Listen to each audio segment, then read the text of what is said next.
I wonder if there's any Easter eggs with that boot up screen. If it leads to anything. I guess I'll find out in the future. But hello ladies and gentlemen. Welcome to another episode of DDLC. I just took a little bit of a break just to, gather myself after uploading 5 days in a row, I believe. Or is it 5 videos in a row? Either way, I was exhausted, need a bit of a pass, and here I am.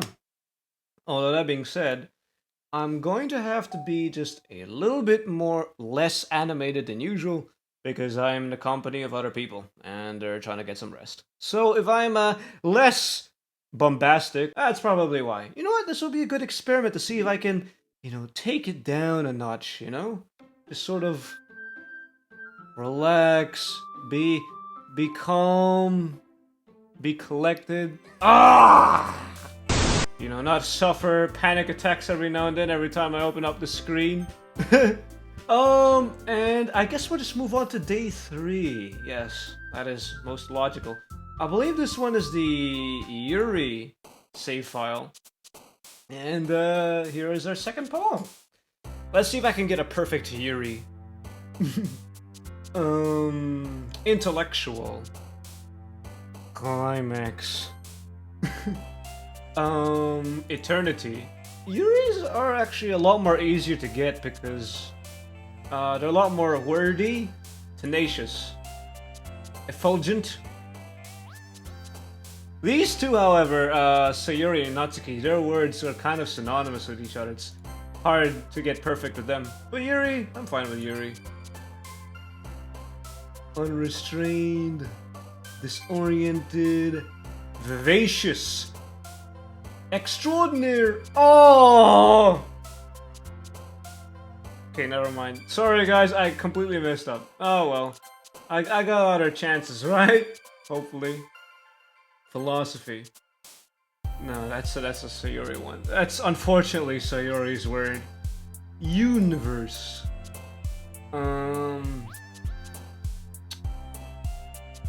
Vibrant. No, that's probably a Sayuri one. Anxiety, Sayuri. Uh-oh. Are none of these Yuri one? Oh gosh. A question. Okay. Melancholy. I would have thought that was a Sayuri one, but okay. Tragedy. Oh, okay. Alright. This wasn't as easy as I thought it would be. Termination. Shopping. Whatever. Amazing!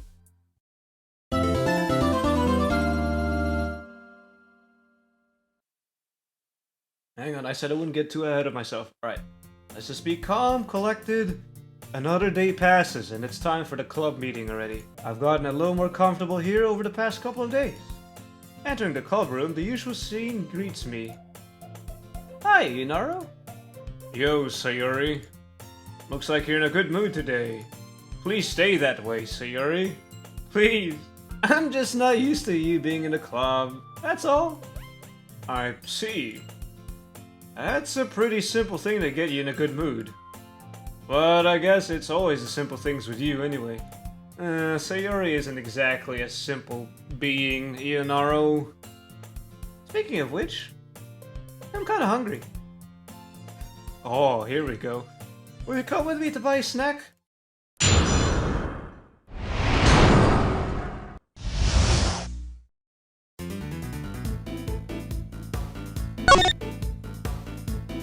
No thanks. Eh? That's not like you at all.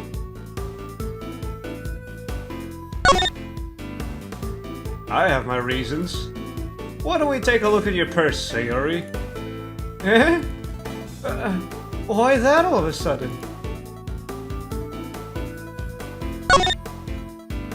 No reason, really. I just wanted to take a look at it. Sayuri nervously retrieves her coin purse. She fumbles with the latch and gets it open. Then she turns it upside down and lets its contents spill onto the desk. Only 2 small coins fall out. I knew it. I can see right through you, Sayuri. That's not fair! How did you even know? It's your nervous habits, Sayuri. Gotcha!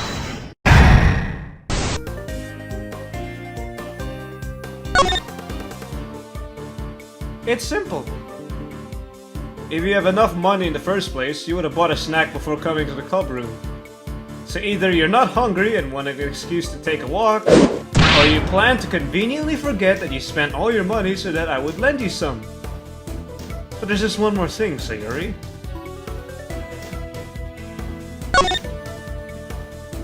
You're always hungry! So that only leaves the one option. I give up! Don't make me feel guilty!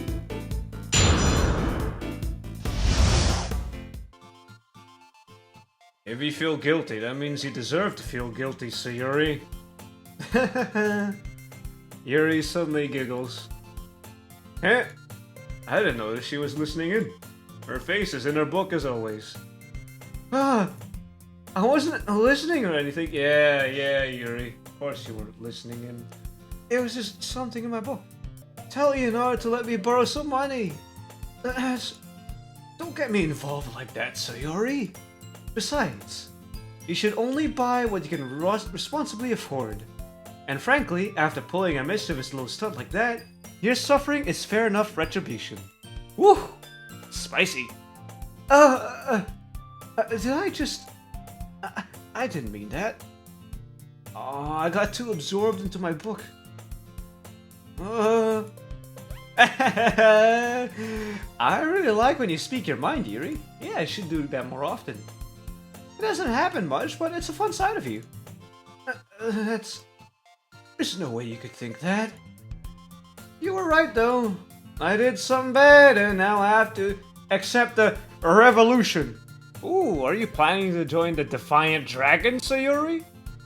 Join Dirk on his conquest, Mrs. Sayuri.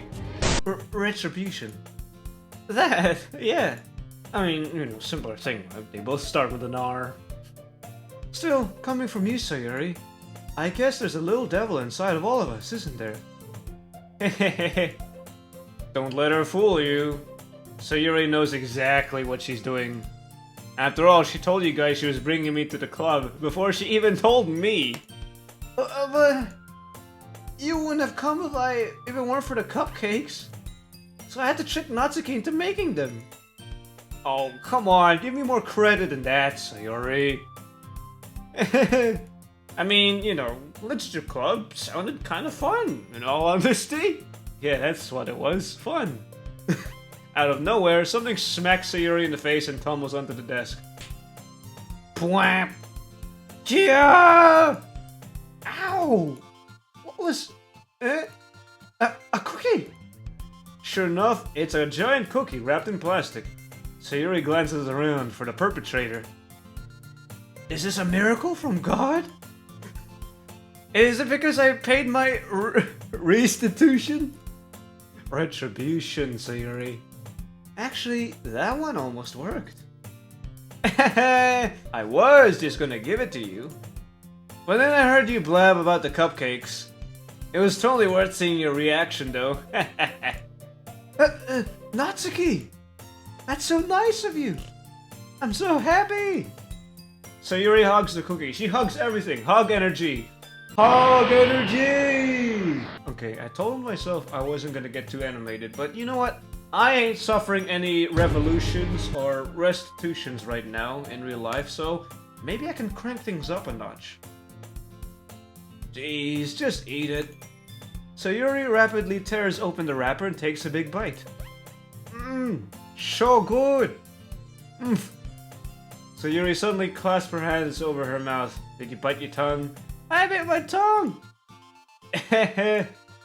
You're going through a lot over just one cookie there. Oh no, is Sayuri suffering a similar situation that Natsuki is? Don't tell me you're starving, Sayuri, please! Ah, yours looks really good too, Natsuki. Can I try it? Jeez. Beggars can't be choosers, Sayuri. But yours is chocolate.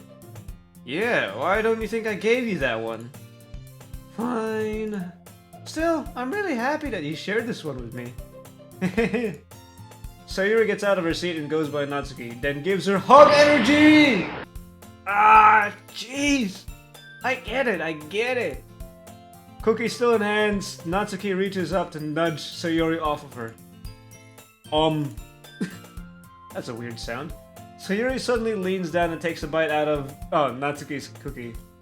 Hey! Did you just seriously do that?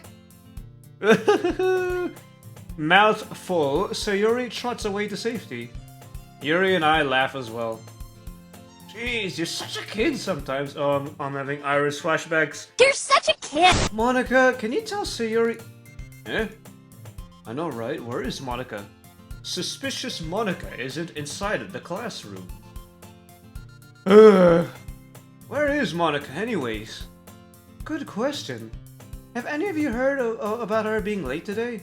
She might be learning piano, or she might be tampering with a few things, you know? It just, you know, could be food for thought, really.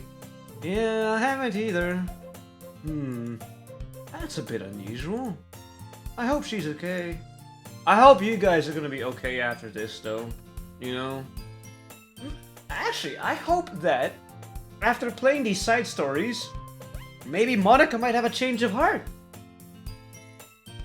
She's pretty popular after all. Eh? You don't think she has a... Oh, how scandalous. I wouldn't be surprised. She's probably more desirable than all of us combined. Let me level with you, Yuri.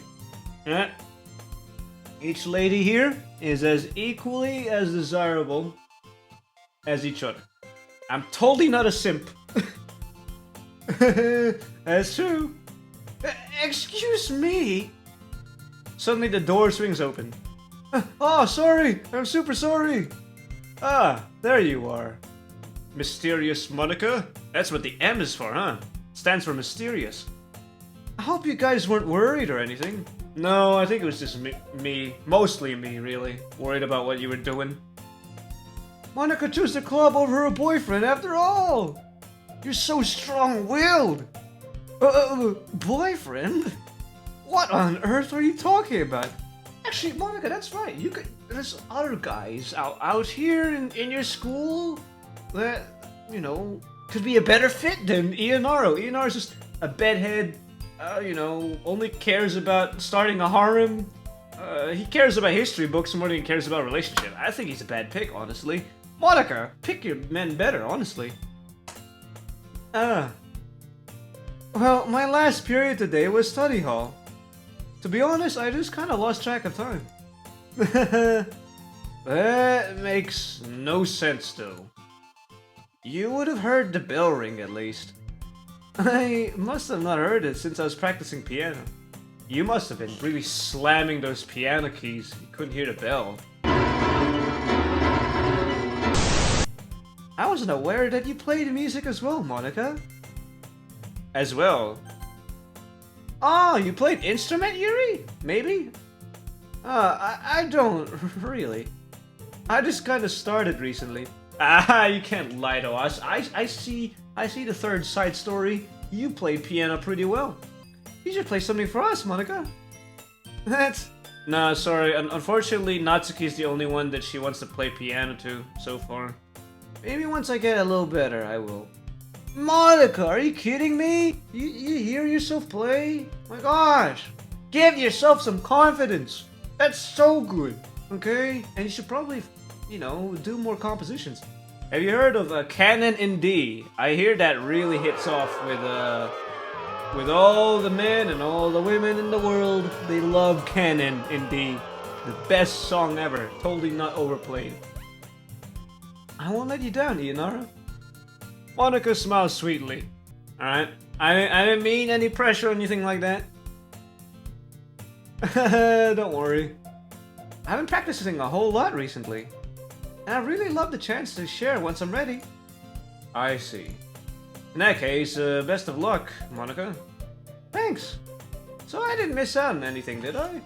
No, I was just playing some logic chess with Sayori once again. I think I'm getting better at it, honestly. Even if it's like the easiest logic chess session I've had. I'm sure Natsuki will end up complaining to her anyways. It looks like everyone has already settled down.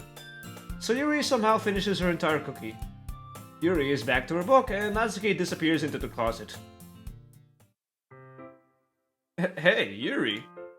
Huh? Ah, I suddenly noticed that Yuri is reading a different book from the one we've been reading together. Oh, have you shut down on me, Yuri? I thought we were gonna read The Portrait of Markov together. Sorry, I didn't mean to interrupt. Ah, no. Not at all. I was just waiting for you. If that's the case, why don't we go ahead and get started? Yeah, let's. Actually, I have a request. Do you mind if I make some tea first? Oh, not at all, Yuri. Thanks very much. If there's one thing that can make my reading time any better, it's a nice cup of tea. Not to mention for yourself as well. Yuri stands up and makes her way to the closet. I follow and watches as she retrieves a small water pitcher from the shelf, the kind with a filter inside. Can you hold this for a second? Sure thing. Yuri hands me the water pitcher and also fetches an electric kettle. I'm going to plug this at the teacher's desk and we'll go get some water. She walks past me and sets the kettle down onto the teacher's desk. I simply watch her movements. To my surprise, the way she moves really contrasts her speaking mannerisms. Especially because of her long legs. Yuri appears elegant and methodical. Okay, may I have the water pitcher? Thanks, I'll be right back. I might as well walk with you. Yeah, why not? Shall we go then? Yeah, hey, I remember this differently. It's a good thing we're accompanying her, otherwise she'd be doing some other questionable things, if you know what I mean. Where are you two off to? Oh, wouldn't you like to know, Monica? We're just gonna get some stuff, you know?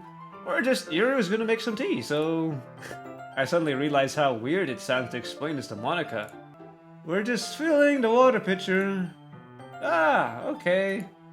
Sorry, I was just a bit curious. It's kind of a one-person job, isn't it? I just need to make sure Yuri doesn't do anything suspicious as well. Because, you know, my previous experience with her was kind of... Monica, please mind your business for once. Or do you want to tell me there's something wrong with helping involve A&R in club activities? My mouth gapes. I suppose there's nothing wrong with that. Well, let's go, Ionaro. Ooh, wow, Yuri's being a lot more assertive. Yuri quickly exits the room and I follow. Hey, Monica, don't hold this against her, okay? Once in the hallway, she suddenly puts her head against the wall. I spoke without thinking. How could I say something like that? Yuri, something about the way she said that. It made me feel so irritated. What's wrong with me? No, Yuri. I think you did the right thing. I wasn't expecting it, but it's also not right for Monica to judge people like that. Ionaro, how come when I do something bad, you're being nice to me? Because nothing that you do is as bad as you make it seem in your head, Yuri. Nobody's perfect. We have emotions and we can't always hide them away.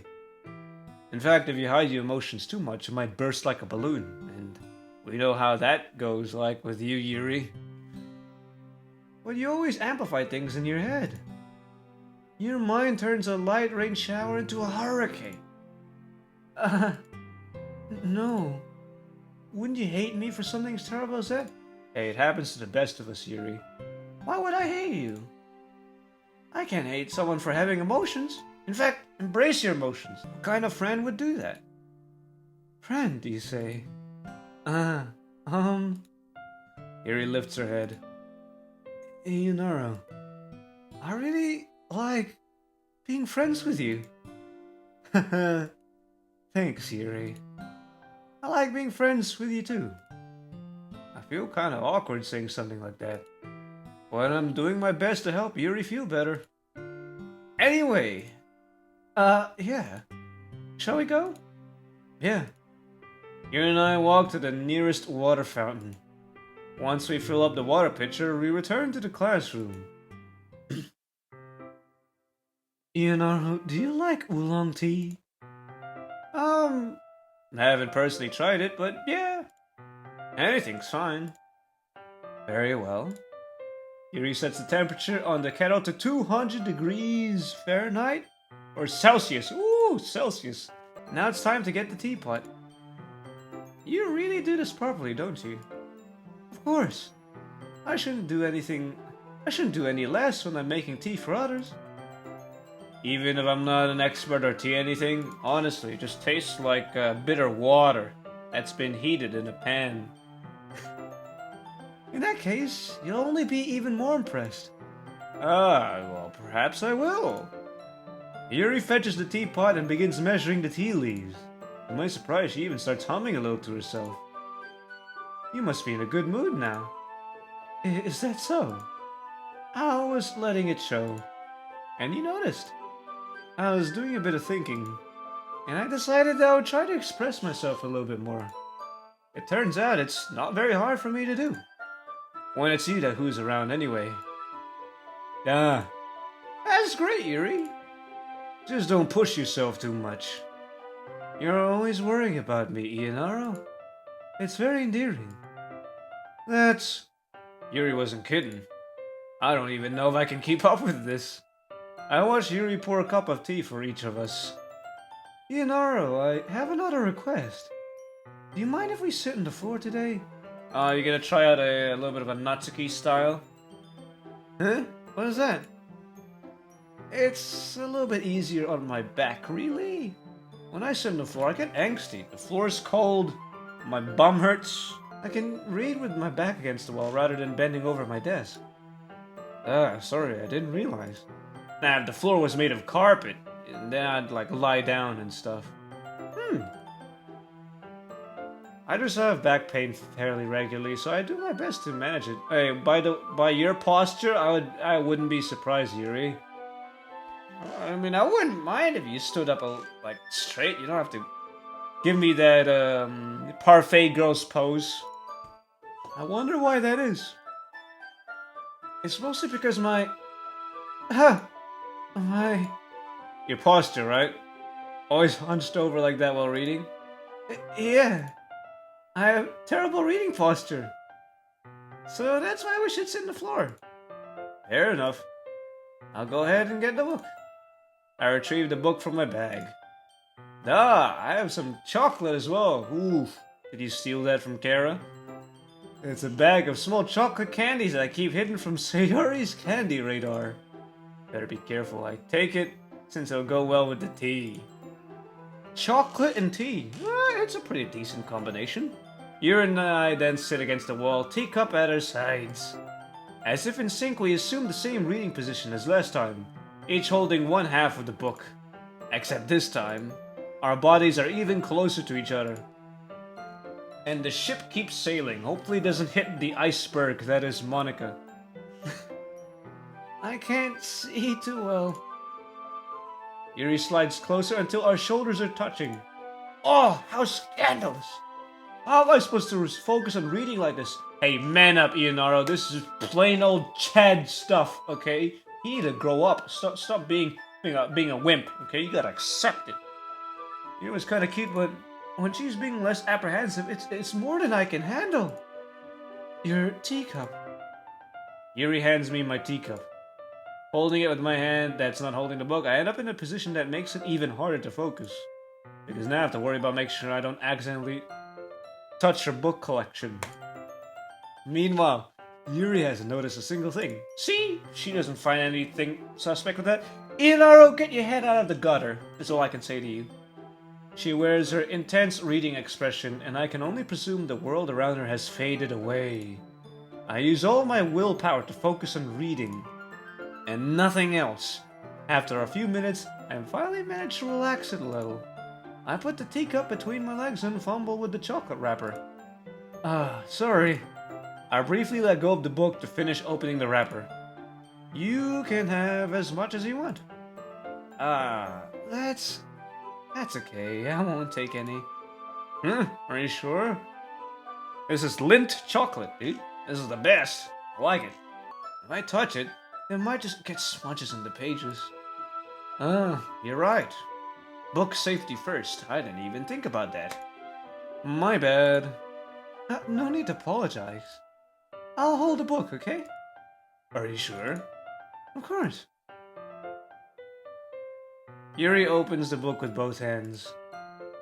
She holds it so that I don't have any harder of a time reading from it. But as a result, her left arm is practically resting on top of my leg.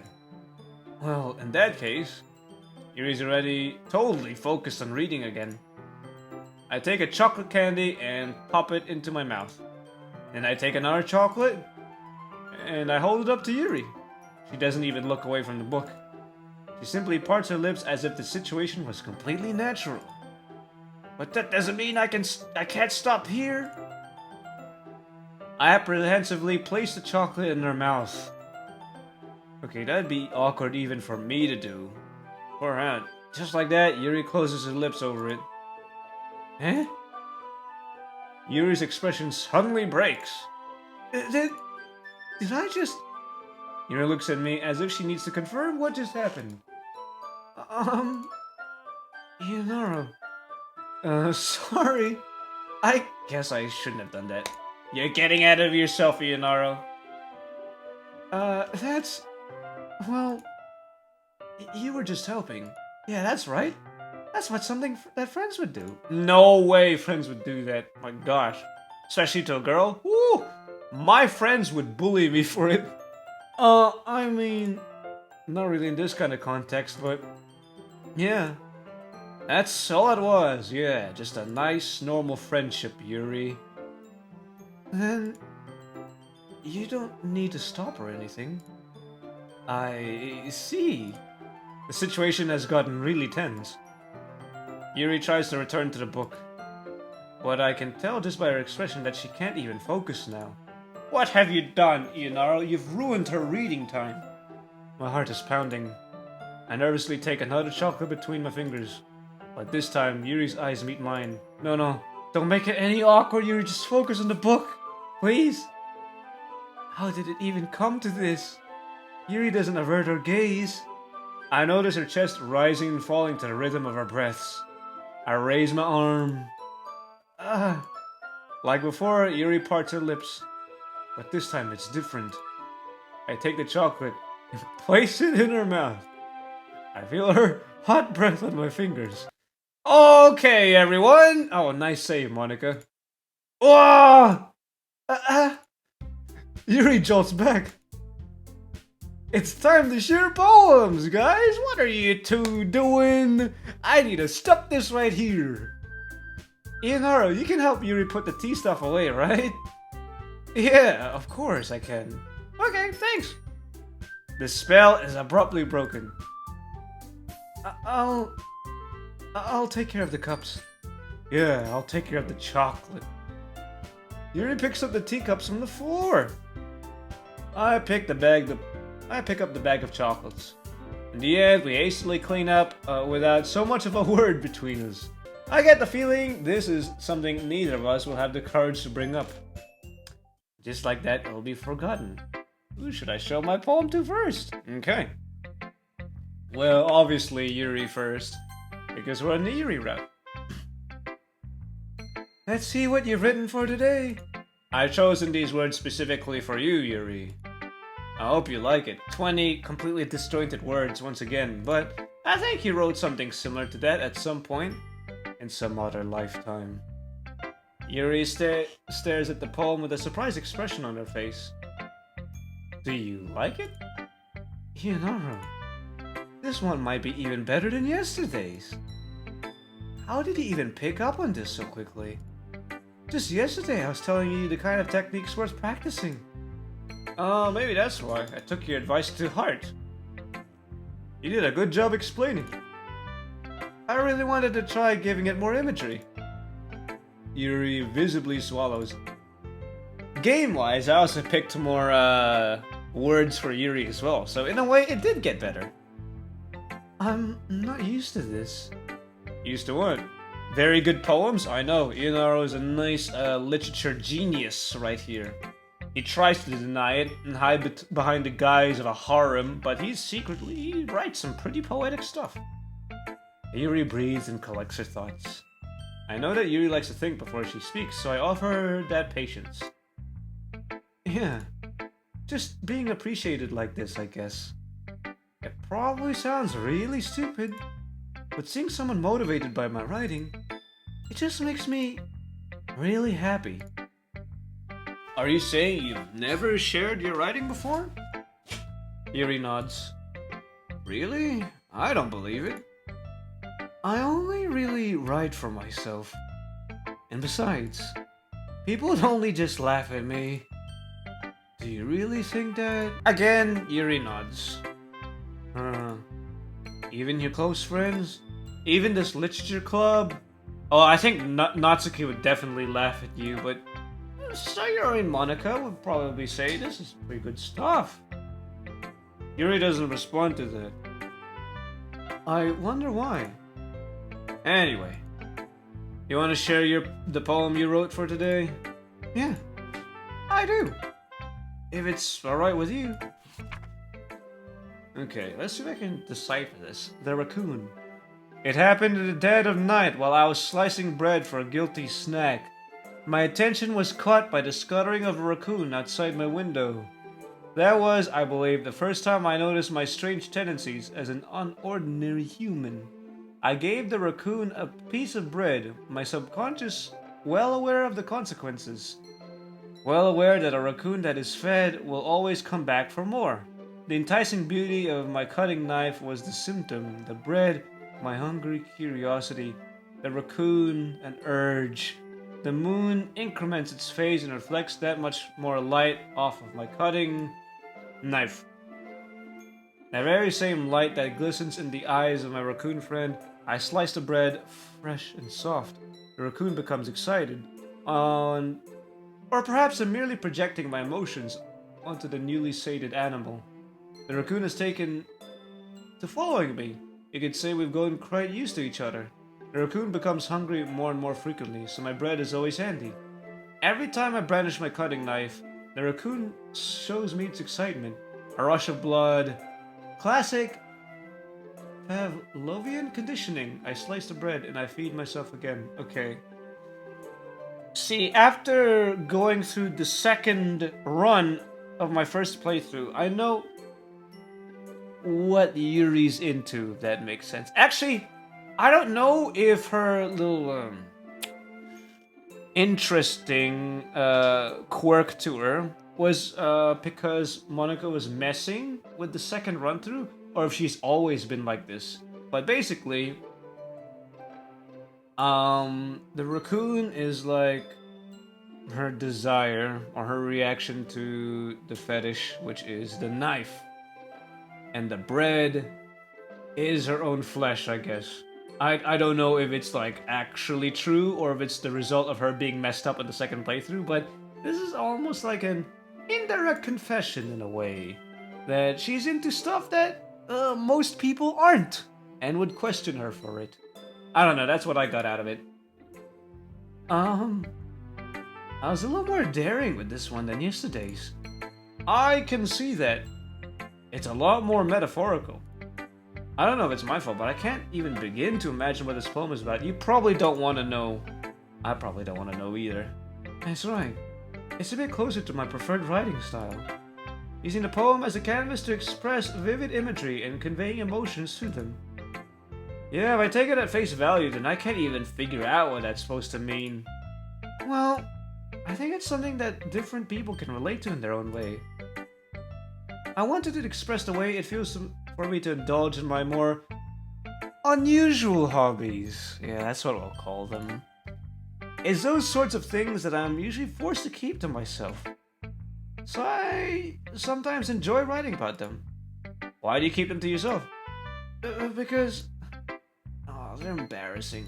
They're also pretty weird. But I'm not one to judge because I'm a normie, okay? And people would make fun of me. Don't you have anything like that, Inaro?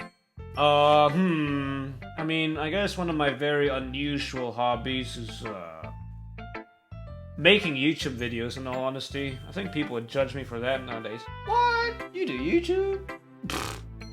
Get with the real life, buddy. I feel like everyone has a little something like that. The best we can do is respect each other and our individualities. Yeah, you know what, Yuri? Okay, if you're into that stuff, you know, I can't judge. Even if it's a little difficult sometimes, and sometimes it makes us uncomfortable. After all, I still haven't learned to embrace my own weirdness. I probably would hate myself for it. I might be ranting a little bit now. But I'm glad that you're a good listener. You're good at a lot of things. Writing, listening. There really aren't many people like you know? That's exaggerating a little bit. It's just how I feel. I never thought I would feel so comfortable sharing my writing. But now I must feel like I'm looking forward to it. It's just a really nice feeling. And you're to thank for that.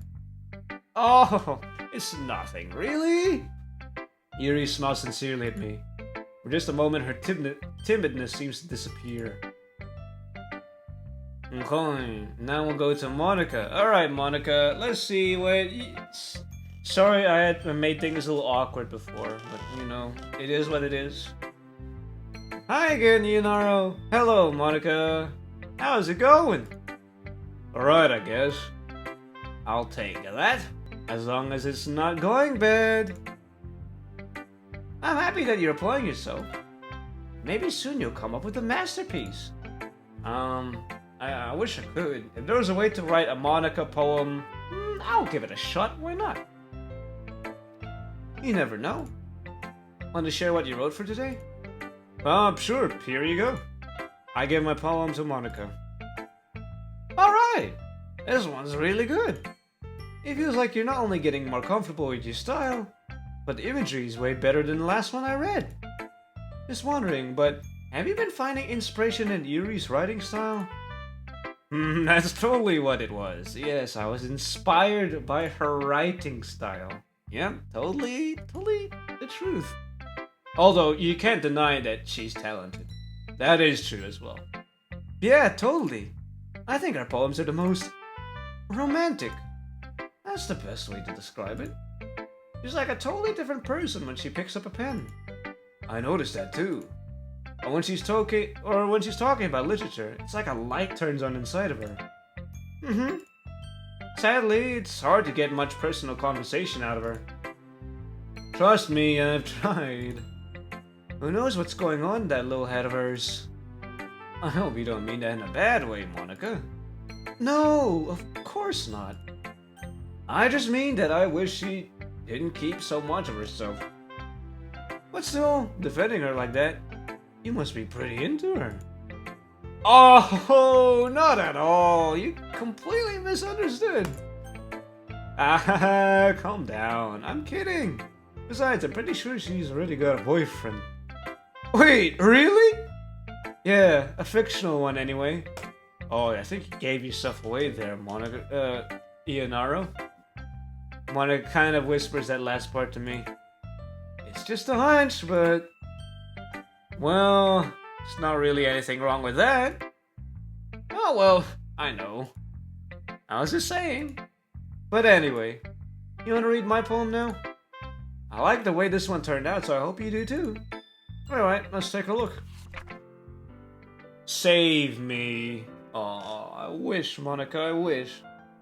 The colors, they won't stop. Bright, beautiful colors. Flashing, expanding, piercing. Red, green, blue.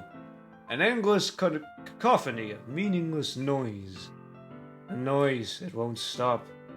Violent, grating waveforms. Squeaking, screeching, piercing. Sine, cosine, tangent.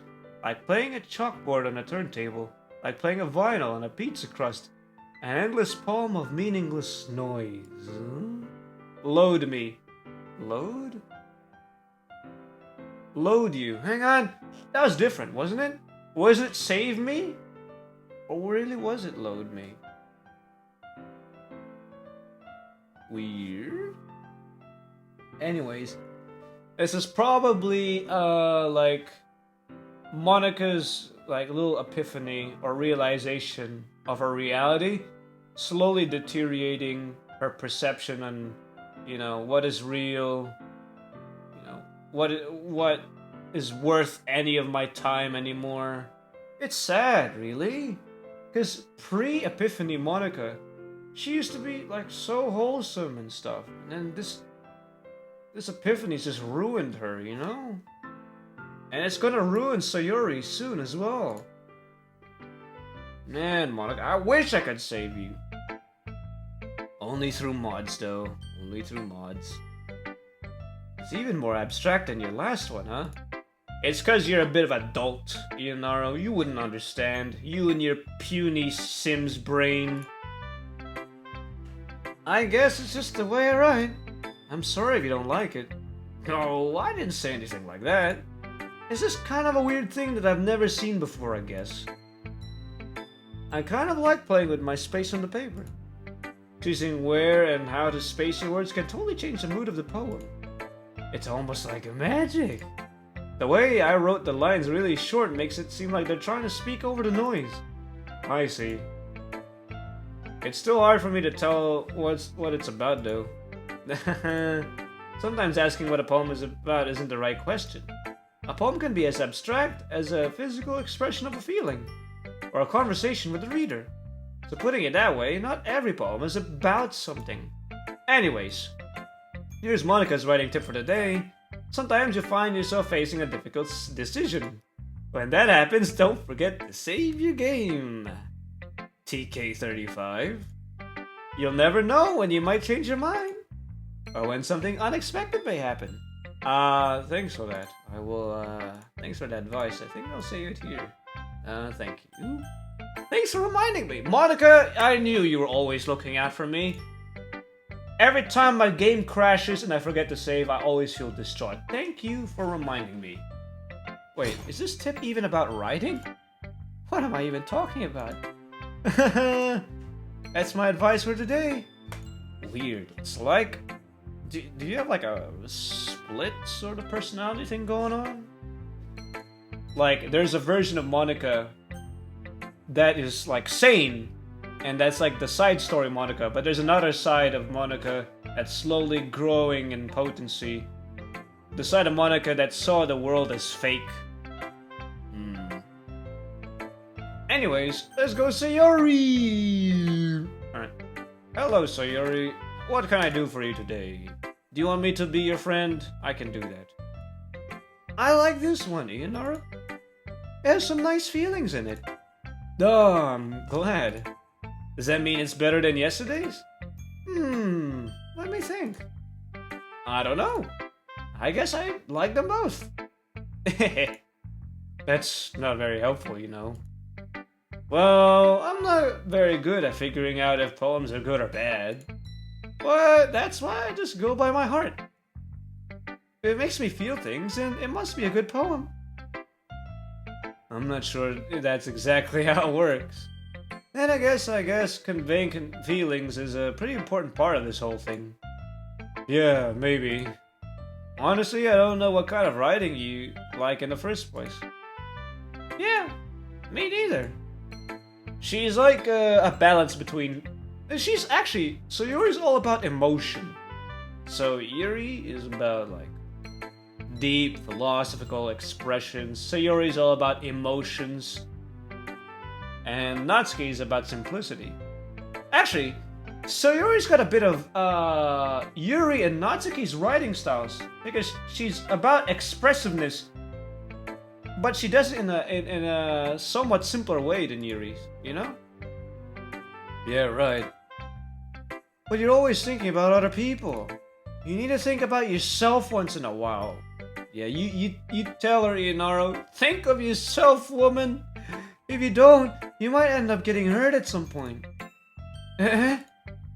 Well, I don't really know what you mean, but I'll try to keep that in mind. Well, whatever. Anyways, let's see. I guess I like happy poems. Wait, sometimes I like sad poems too. Sometimes a little bit of both. There's a word for that, right? What's the word I'm looking for? Bittersweet. There we go. Yeah.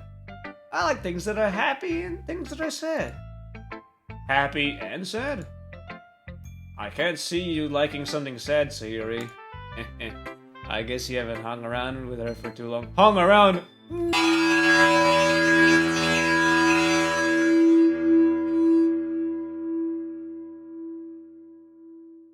Sorry, ladies and gentlemen, I just had to phase out of existence after making that joke. Dear Lord.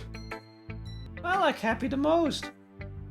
But sometimes, when you have a little rain cloud in your head, a sad poem can help give the rain cloud a little hug. And make it a nice happy rainbow. Sayuri, that's unexpectedly poetic from you. It is?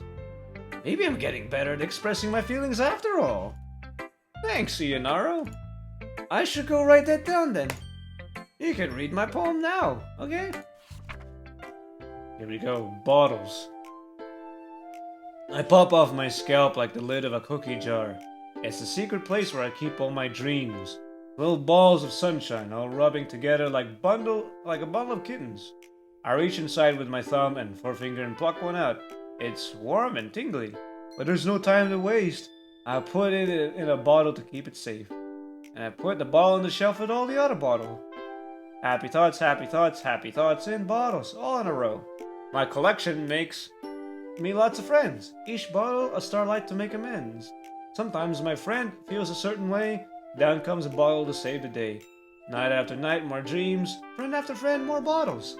Deeper and deeper my things go, like exploring a dark cave, discovering the secrets, hiding in the nooks and crannies, digging and digging, scraping and scraping. I blow dust off my bottle caps. It doesn't feel like time's elapsed. My empty shelf could use some more. My friends look through my locked front door. Finally all done, I opened up, and in come my friends. In they come in such a hurry. Do they want my bottles that much? I frantically pull them from the shelf one after the other, holding them out to each and every friend. Each and every bottle. But every time I let one go, it shatters against the tile between my feet. Happy thoughts, happy thoughts, happy thoughts in shards all over the floor. They're supposed to be for my friends who aren't smiling. They're all shouting, pleading, something.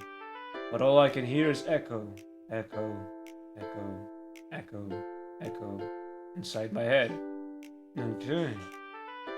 So, what I can probably deduce from this is that Sayuri is trying to savor her happiest moments, her happy thoughts inside of these jars, in the hopes that, she can retain them and share them with her friends so that they can be happy as well.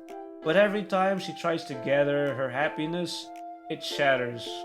This is especially apparent when you consider the fact that Sayuri helped the MC into this club, and the MC's having the time of his life, but Sayuri just can't help but feel sad. And the whole shouting and pleading excerpt is probably just her friends really being concerned about her, but she can't acknowledge their concerns. All she just hears is echoing and maybe even complaining, which makes her even more sad.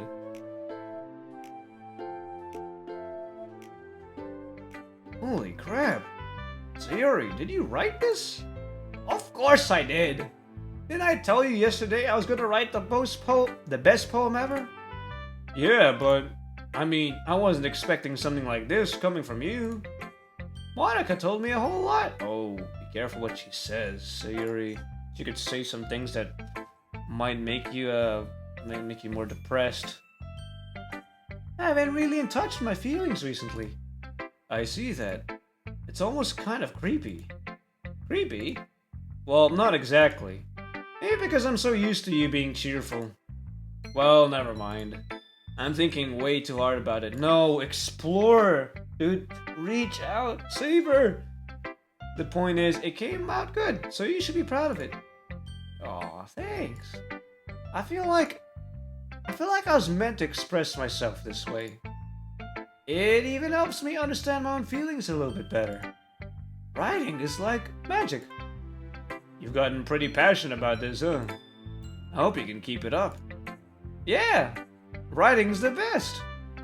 I wanna keep writing till I die! Don't get ahead of yourself, Sayuri.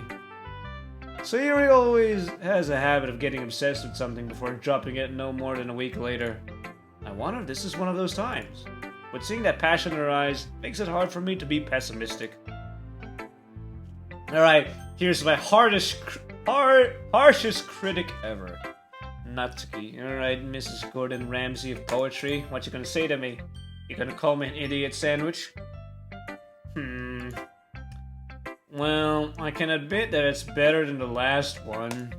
It's nice to see that you're putting in some effort. Hey, coming from you, that's pretty good. But I still don't like this one at all. It's trying too hard to be serious.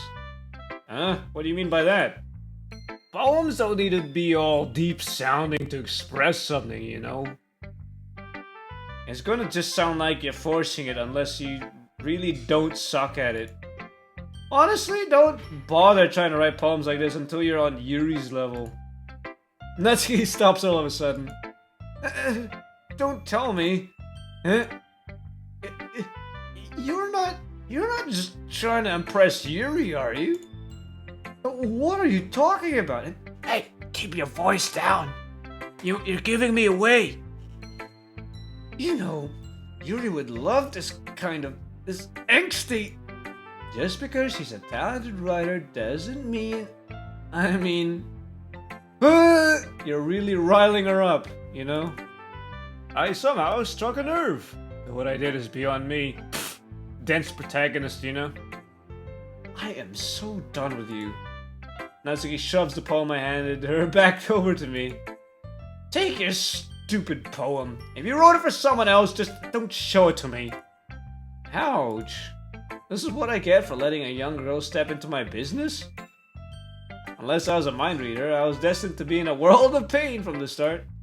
At least Natsuki wasn't really the girl I was trying to impress in the first place. Natsuki? You're not even gonna show me your poem? Oh, I kind of feel bad now. I'm sorry, no! Natsuki, no! I'm sorry. I'm sure you had a really great poem, Natsuki. No. You know what? What if we're really the bad guys? Let's be honest. If it wasn't for us, these four girls would probably be well on their way to make a great success on their literature club.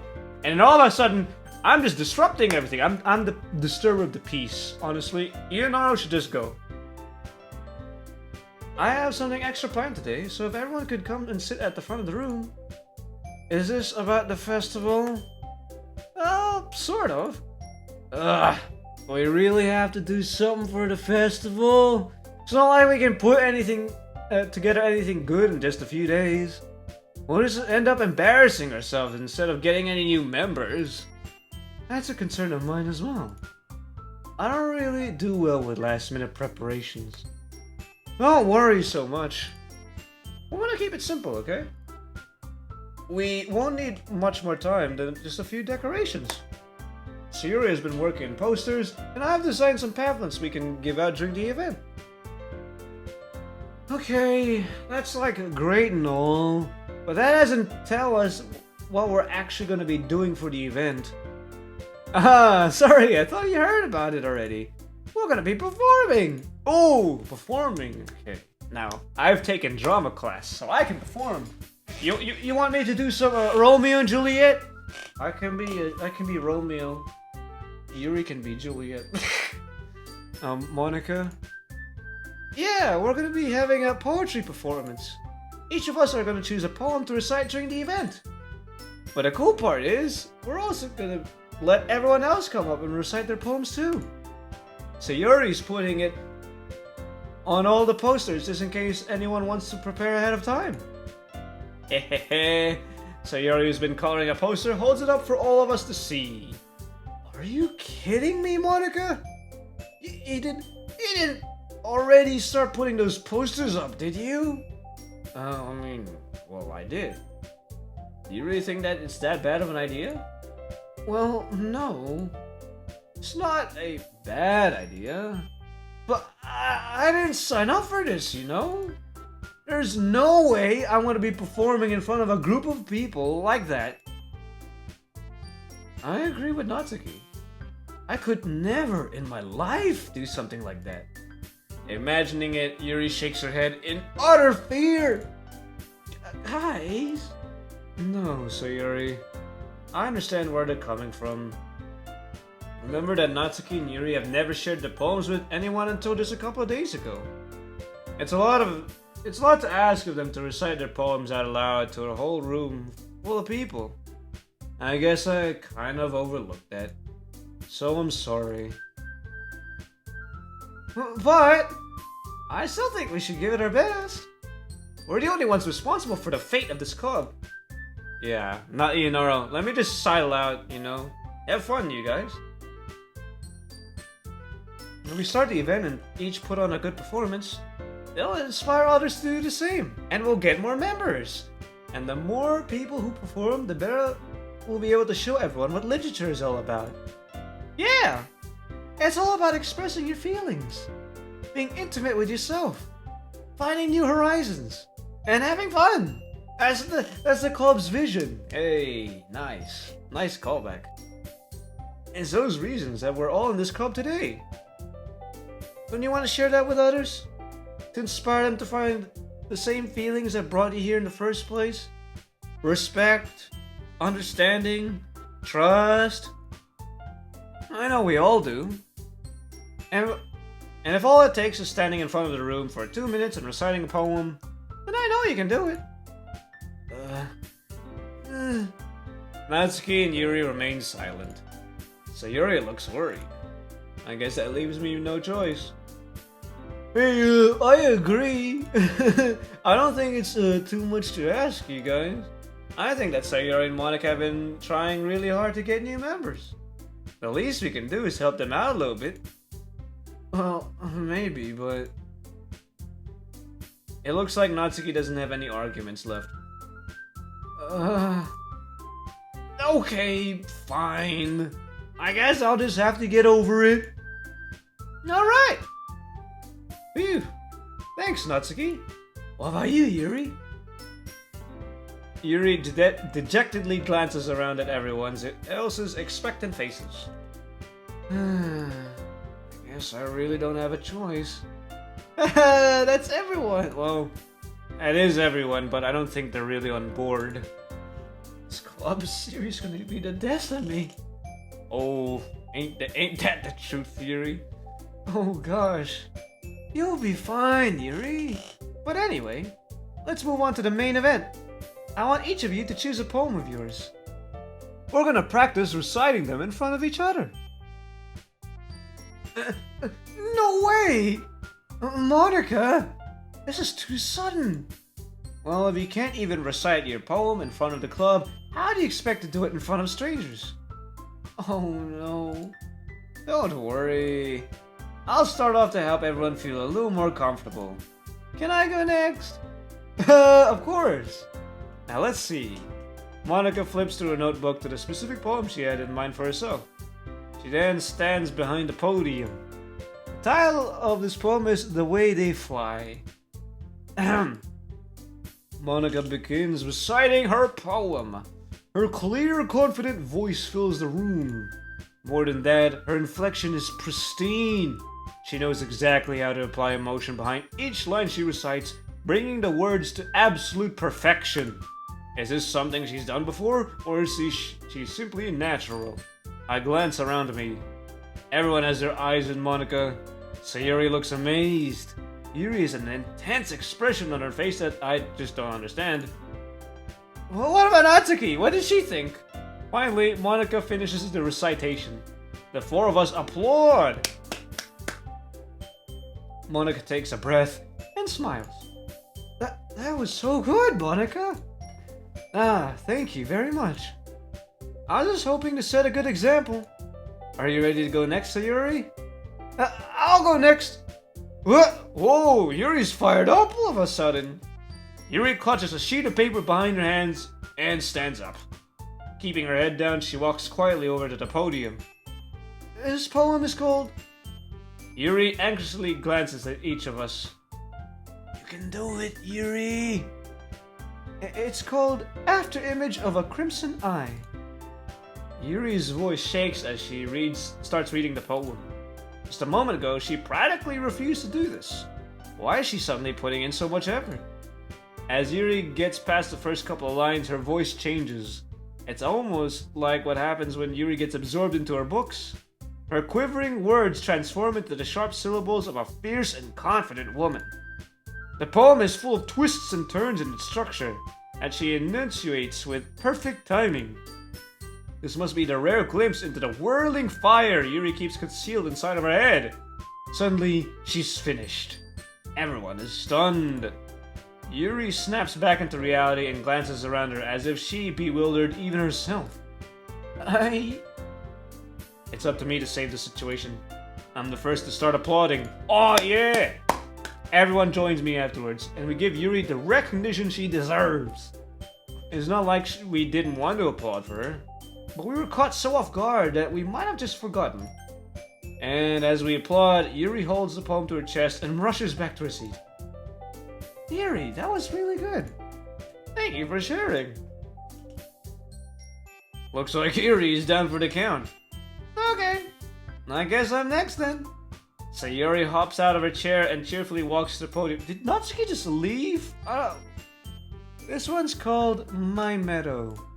Ah. Sorry, I giggled. Sayuri, it's a lot harder than I thought. How did you guys do it so easily? Try not to think of it like you're reciting to other people. Imagine it like you're reciting it to yourself in front of a mirror, or in your own head. It's your poem, so it'll come out best that way. I see.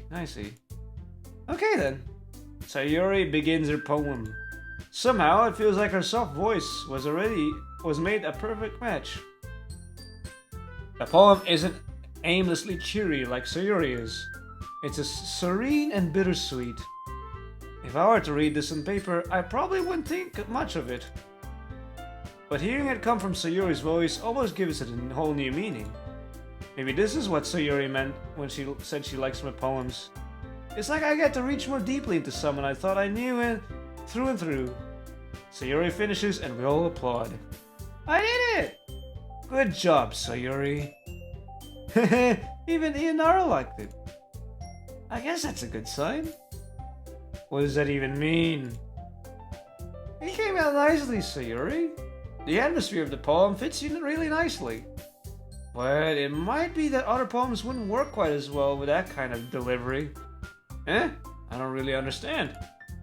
In other words, I've seen poems of yours where that sort of gentle delivery wouldn't work as well. They might need a little more force behind them, depending on what you're reading. Oh, I know what you mean. Well, I've been practicing that kind of thing. It's just embarrassing to do in front of everyone. And next time I'm gonna make you pick a poem that challenges you a little more. You don't have much time before the festival, you know? Okay. Now, who's next? Natsuki? Don't make me go before Ianaro. Not like I can compare to you guys anyway. Oh, give yourself some confidence, Natsuki. I believe in you! Might as well make Ianaro lower everyone's standards a little before I have to do it. Natsuki. It's fine. I might as well get it over and done with. But it's not like I have much of a selection of what to read. I'll just have to go with what I wrote for today. Oh gosh, this is gonna anger Natsuki even more. Everyone has their eyes on me, making me feel terribly awkward. And I recite my poem. Since I'm not exactly confident in my own writing, it's hard to put any energy into it. Despite that, once I finish, I receive applause anyways. Sorry, I'm not as good as everyone else. Don't worry about it so much. I think it's less about your abilities and more about your lack of confidence in your writing. That's something that'll improve over time though, right? Yeah, if you say so, Monica. Alright then. That leaves you, Natsuki. Yeah. I'm going. Natsuki begrudgingly gets out of her seat and makes her way to the podium. The poem is called... It's called Parfait Girls. Oh, why are you all looking at me? Because you're the one presenting. What are you looking at? The wall? Anyways, the poem is called Jump. Natsuki takes a breath. Once she starts reciting the poem, her sour attitude disappears a little. While she's still a little unenthused, her poem has a rhythm and rhyme to it. It's Natsuki's trademark style and it works surprisingly well when spoken out loud. The words feel like they bounce up and down, as if giving life to the poem. Natsuki finishes and everyone applauses. She huffs back to her seat. Hey, that wasn't so bad, was it? Easy for you to say. You better not make me do it again. Oh wait, you're doing it for the festival. Wouldn't you feel at least a little prepared enough to recite a poem in front of other people? I mean, doing it in front of other people would be way easier. Will it? I can put on whatever face I want for other people. What about your jerk-face friends, huh? Jerk-face! I think it'd be even worse to present in front of them. They'll just be laughing at you. Unless you've, of course, ditched them. Ditch your friends, Natsuki. These are your real friends. These ones? I think it'd be the other way around for me. Oh, that's just how it is, so... I guess, in that case, you don't have much to worry about for the festival. That said, I want to thank everyone for coming, though. It might be hard, but I hope that you'll all have an idea of what it's like now. Make sure you pick a poem and get enough practice before the festival, okay? I'll be making pamphlets, so let me know ahead of time what you'll be reciting. Jeez, I should probably find some other poem to recite instead. That's fine too. Doesn't have to be your own. I'm already pleasantly surprised that you're putting in all this effort for the club. It makes me really happy. Yeah, no problem. Okay, everyone. I think that's about it for today. I know the festival is coming up, but let's try to write poems for tomorrow as well. It's been working out very nicely so far, but I'd like to continue that. As for the festival, we'll be finishing planning tomorrow, and then we'll have the weekend to prepare. Monday's the big day. I can't wait. I can do this. I can do this. Alright. I stand up. There's no way I'll be able to find the same enthusiasm as Sayuri and Monica, but I'll do my best to get through it. It is for the sake of the club, and impressing Monica, then I'll have to do my best. Ready to go, Sayuri? Yep. Look at you two, always going home together like that. It's kind of adorable, isn't it? Jeez, guys, don't make it any awkward. Must be a little nice, though. Well, how am I supposed to respond to that? It's okay, Inaro. You don't have to say it. Whatever. Let's just go already. I walk home with Sayuri once more. Even though it's only been a few days, a lot of things has already changed. But today, Sayuri's being a little bit quieter than usual on the way home. Uh-oh. Hey, Sayuri. Sorry, I was spacing out. No wonder. I was just thinking about something from earlier. I like how we get to... Sayuri fumbles with her words. So let's just say that one day, Yuri asked her to walk home with you. Huh? What would you do? What kind of question is that? Oh, she's being sus. You're kind of putting me in the spot here. Oh no! Oh, I have a choice! I actually have a choice this time.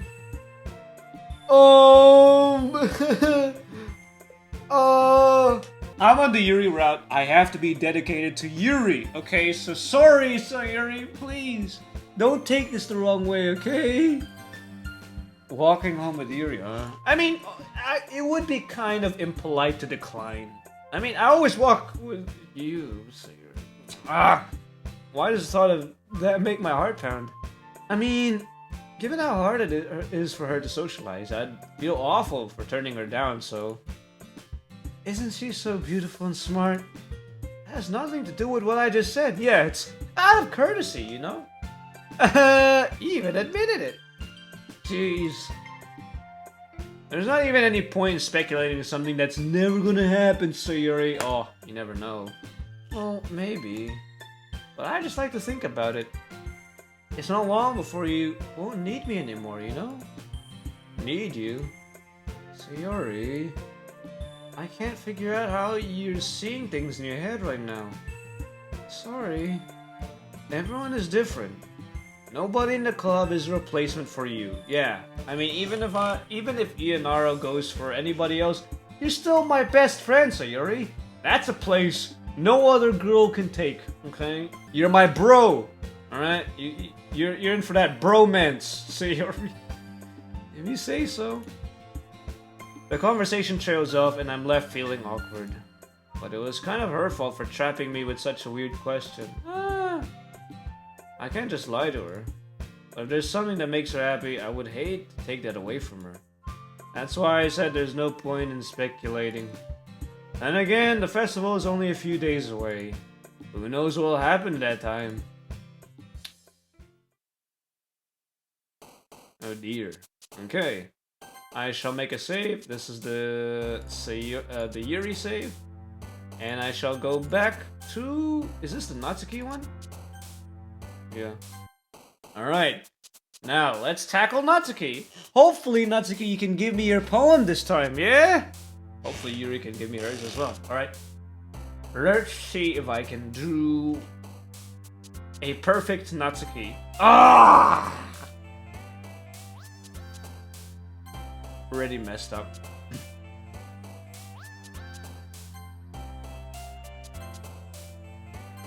Okay, and be careful. Stop it! You're both synonymous almost. I can't tell. Mouse. Bunny. No. Anime. Loud. Loud? Serious? I'd say she's pretty loud, I guess.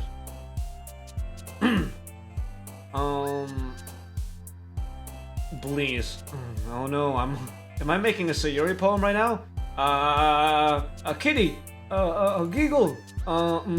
Twirl. Yeah. Hopefully I got Natsuki poem. Alright, Sayuri, I would love to play logic chess with you right now, but let's speedrun this logic chess.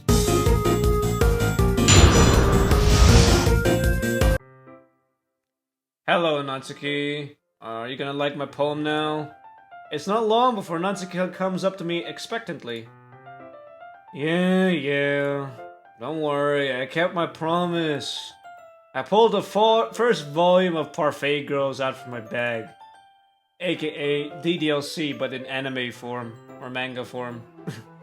They're the same thing, right guys? Natsuki takes it from my hands, then quickly turns it over, presuming to check for wrinkles. Hey, I'm not that careless. I handle manga all the time, you know. I just wanted to make sure. Can you blame me for being paranoid? This is you we're talking about, okay? I don't give people my manga every day, you know. That's true. I don't blame you. Well, anyways, let me put this one back. I want to get the next one, okay? Natsuki makes her way to the closet. I still haven't figured... I figured out Natsuki's mannerisms when I'm voicing her, but... I'm covering the up pitch for Sayuri, the calmness for Yuri, but man, when I voice Natsuki, I'm just like hit or miss, you know? So you're gonna tell me everything you thought, right? Well, where did this volume leave off again? I forget. The chapter ended when Minori and Alice found... Monica! Natsuki's voice resonates from inside the closet. Eh? I peer inside. All of Natsuki's books are lined up on the top shelf. Did you move my manga again? Sorry. The teacher got mad at me for taking up so much space in her closet. So I had to move some stuff around and clean it up a little bit. It's all still there, I just had to organize it a bit. Ugh! The top shelf is far above Natsuki's head. You want a box, Natsuki? Or do you want 2 bucks? She makes a futile hop, trying to figure out how to reach her manga. Jeez! This is so inconvenient. I'm moving these all back down. There's plenty of room on these shelves. And besides, they're all pretty to look at when they're all lined up. Why would you waste it on the top shelf? Natsuki, there's a stool on the wall there. In the closet, there's a collapsible stool hanging on the wall. If you want, I can reach up there and hand them to you. I can get them myself. Natsuki grabs the stool from the wall and unfolds it. Hey, be careful you don't fall down. You think I'm too short or something? I mean, isn't that the truth, Natsuki? I knew it. Well, you know what? Just watch me. Okay, just don't injure yourself, Natsuki. Look, it's the truth, okay? Well, you want me to say you're tall? Then what is Yuri, a giraffe? Careful. I know what I'm doing. Standing on the stool, Natsuki's fingertips reach the top shelf. The stool would be enough for me to easily grab the books, but Natsuki is being stubborn as usual. Natsuki uses her fingers to scoot one of the smaller boxes to the edge of the shelf. See? Cute! He felt, didn't you? The box suddenly tips! Natsuki barely catches it before it falls to the floor. The stool wobbles. Losing balance, Natsuki hops off the stool. Thankfully, she was able to stay on her feet. Perfect landing, 10 out of 10. She holds the box triumphantly. There! Having almost fell, Natsuki is a bit shaken up. Jeez! No need to prove yourself to me. There's no way you'll be able to get the bigger boxes like that. I can reach them, so just chill. Hey, I said I can do it. I don't want your help, okay? I'm gonna get a chair, so just hang on. Natsuki forces her way past me out of the closet. Let's see. The classroom chairs have desks attached to them, so they're too inconvenient to fit into the closet. Aha!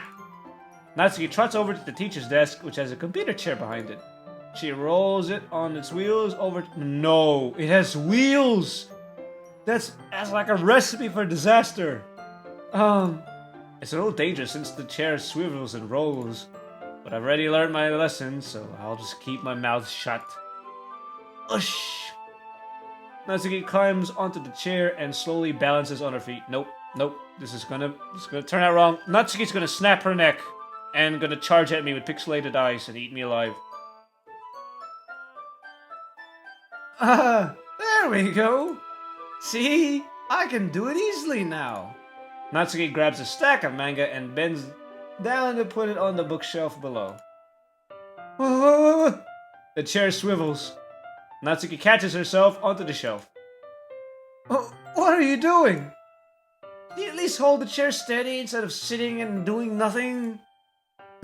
Who was it who told me not to help? Classic Natsuki being contradictory.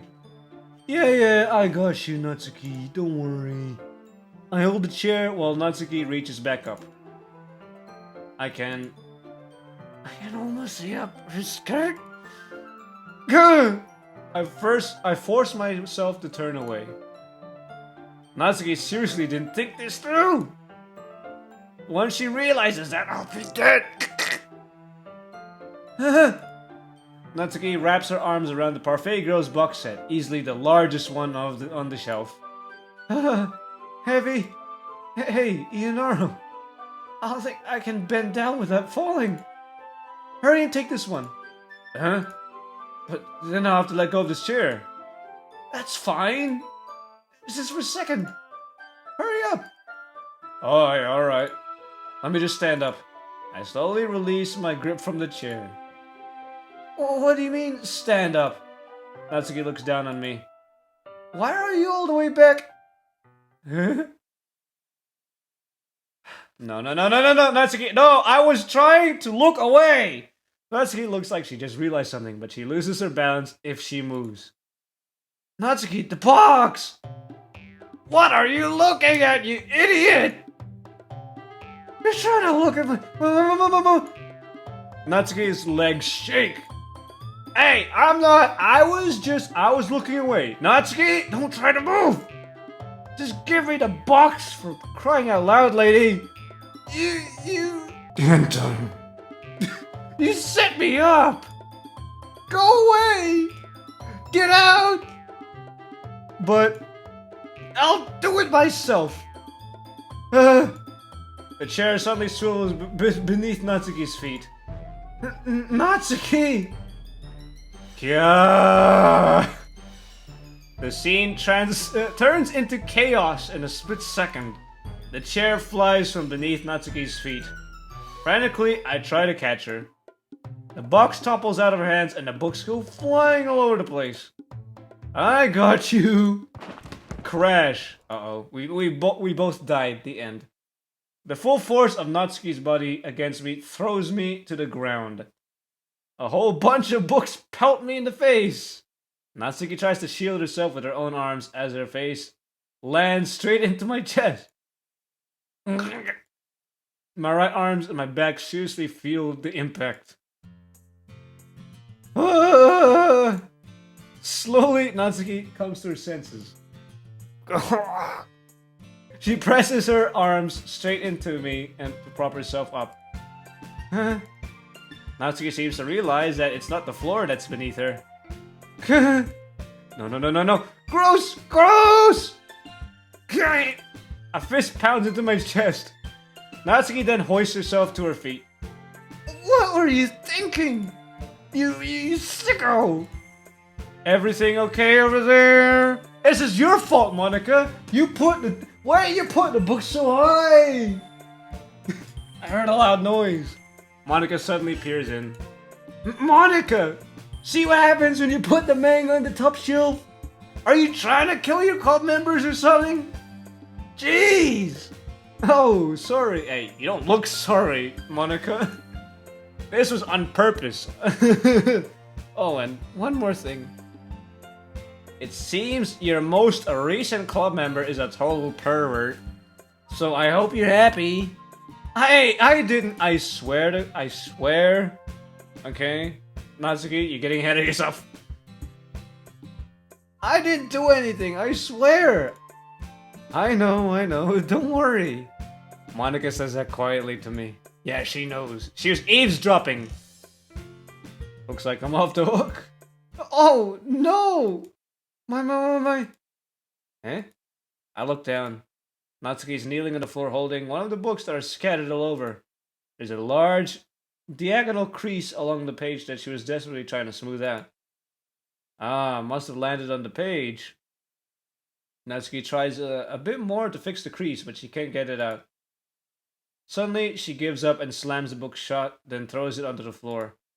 Instead of continuing to yell, she just lowers her head. Natsuki, are you... No! Natsuki's voice squeaks. I see her tears on her face. I'll help to get the crease out, okay? All you need is an ironing board. If you got an ironing board, I think you'll be able to get it. It's partially my fault, so... Natsuki shakes her head, still looking down. No, I don't even care that much. I'm just having a really bad day today. Natsuki sobs again. I mean to take it out on you. I really didn't mean to. Hey, it's fine. Is there anything you want to talk about? Natsuki shakes her head. Just every day. It's so hard. I just want to come to the club and... Natsuki falls silent again. I can't press her, so I can only do what I know how to do.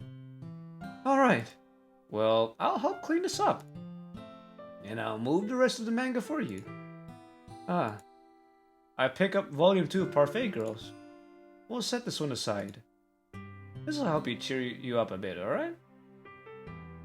We can get started on it once I'm done here. Natsuki looks at me with glossy eyes. Her lip quivers. You're You're really nice to me. Huh? That sounds very strange coming from Natsuki. I didn't expect it at all. Well, I'm just treating you like a friend, you know? Like a proper friend, not those toxic friends you keep around you, Natsuki. Ditch them. They aren't worth you. Natsuki lowers her head and stifles another sob. I'm not sure what happened to her today, but being nice is the least I can do. Maybe her father contributed to it. I can't wait to meet this guy and have a serious talk to him. Hey, alright? This is your daughter. How dare you, you abuser. Actually, I don't know what her father does. Maybe I should look it up in the wiki. No, but I might spoil myself in the side stories. After a little bit, Natsuki starts helping. It isn't long until we're done, and I hoist the box onto the shelf where Natsuki wanted to put it. Then I get on the stool and quickly finish moving the rest of her books from the top shelf. Alright! That should do it! I hop off the stool. Natsuki averts her gaze. Hey, thanks. Hey, it's nothing. Natsuki's holding the volume I set in her hand. Alright, I'm ready. Good. Even if you weren't, I'd make you anyway. You're taking responsibility for what you said. Think about cheering me up. Hey, if you insist. My Quinn. We sit in the same spot as last time, and I open the second volume of Parfait Girls. Natsuki's mood quickly improves, laughing and pointing things out to me. She's surprisingly sharp, makes note of a lot of the subtle repeated jokes and background elements. In the end, I'm pretty impressed by how everything ties together in this manga. I guess Natsuki has good taste after all. After some time, Monika gets our attention as usual, and it's time to share poems again. Guess I'll be holding on to this for now. Yep. Even you sound more enthusiastic this time around. Well, I'm starting to get into it, you know, reading manga. Okay, so it might be better than anime adaptations. Told you. Yeah. I return to my seat and slip the book into my bag. Okay. Hopefully you'll read my poem. No, I mean, she did read it last time. Hopefully you'll show me your poem, Natsuki. Hey, Natsuki, you like it? Natsuki reads my poem. She keeps glancing at me, then back at the poem. By now, she might have read it more than once. Is it that bad? No, it's not. It's good. It's really good, okay? There, I said it. This wasn't supposed to happen at all. Why can't you just be bad at this, you baka? My poems are supposed to impress you, not the other way around. Hey, it's a two-way street, you know? You trying to impress me? Obviously! You think I'd let you enjoy Yuri's writing more than mine? Give me a break. Well, in that case, what's the problem with me trying to impress you? I'll tell you. Natsuki's face freezes, like she just realized something. You're trying to impress me? Natsuki vigorously scans her eyes over my poem one more time. And the poem slips out of her hands and flutters onto the floor. I have to use the bathroom. Red-faced Natsuki quickly walks out of the room. Hey, Inoru, did you do something, Natsuki? I fed her prunes. I gave her prune juice, and that made her want to use the bathroom. I just saw her rush out like that. So she's not even gonna show me her third day poem? Okay. I guess we'll have to make our own Natsuki poem, huh? You didn't do anything terrible, did you? No! I just told her that... My voice gets caught in my throat. There's no way I could tell Monika that I'm trying to impress Natsuki. Monika sees the poem lying on the floor and swiftly picks it up. She reads it through, her smile not fading from her face. I see. You wrote this for Natsuki, didn't you? You player. I mean, not really. In fact, didn't she say she liked your poem the other day too? I'm surprised you know her taste so well already. Are you sure you're not cheating, Ionaro? Cheating, I know, right? What could you mean by that, Monika?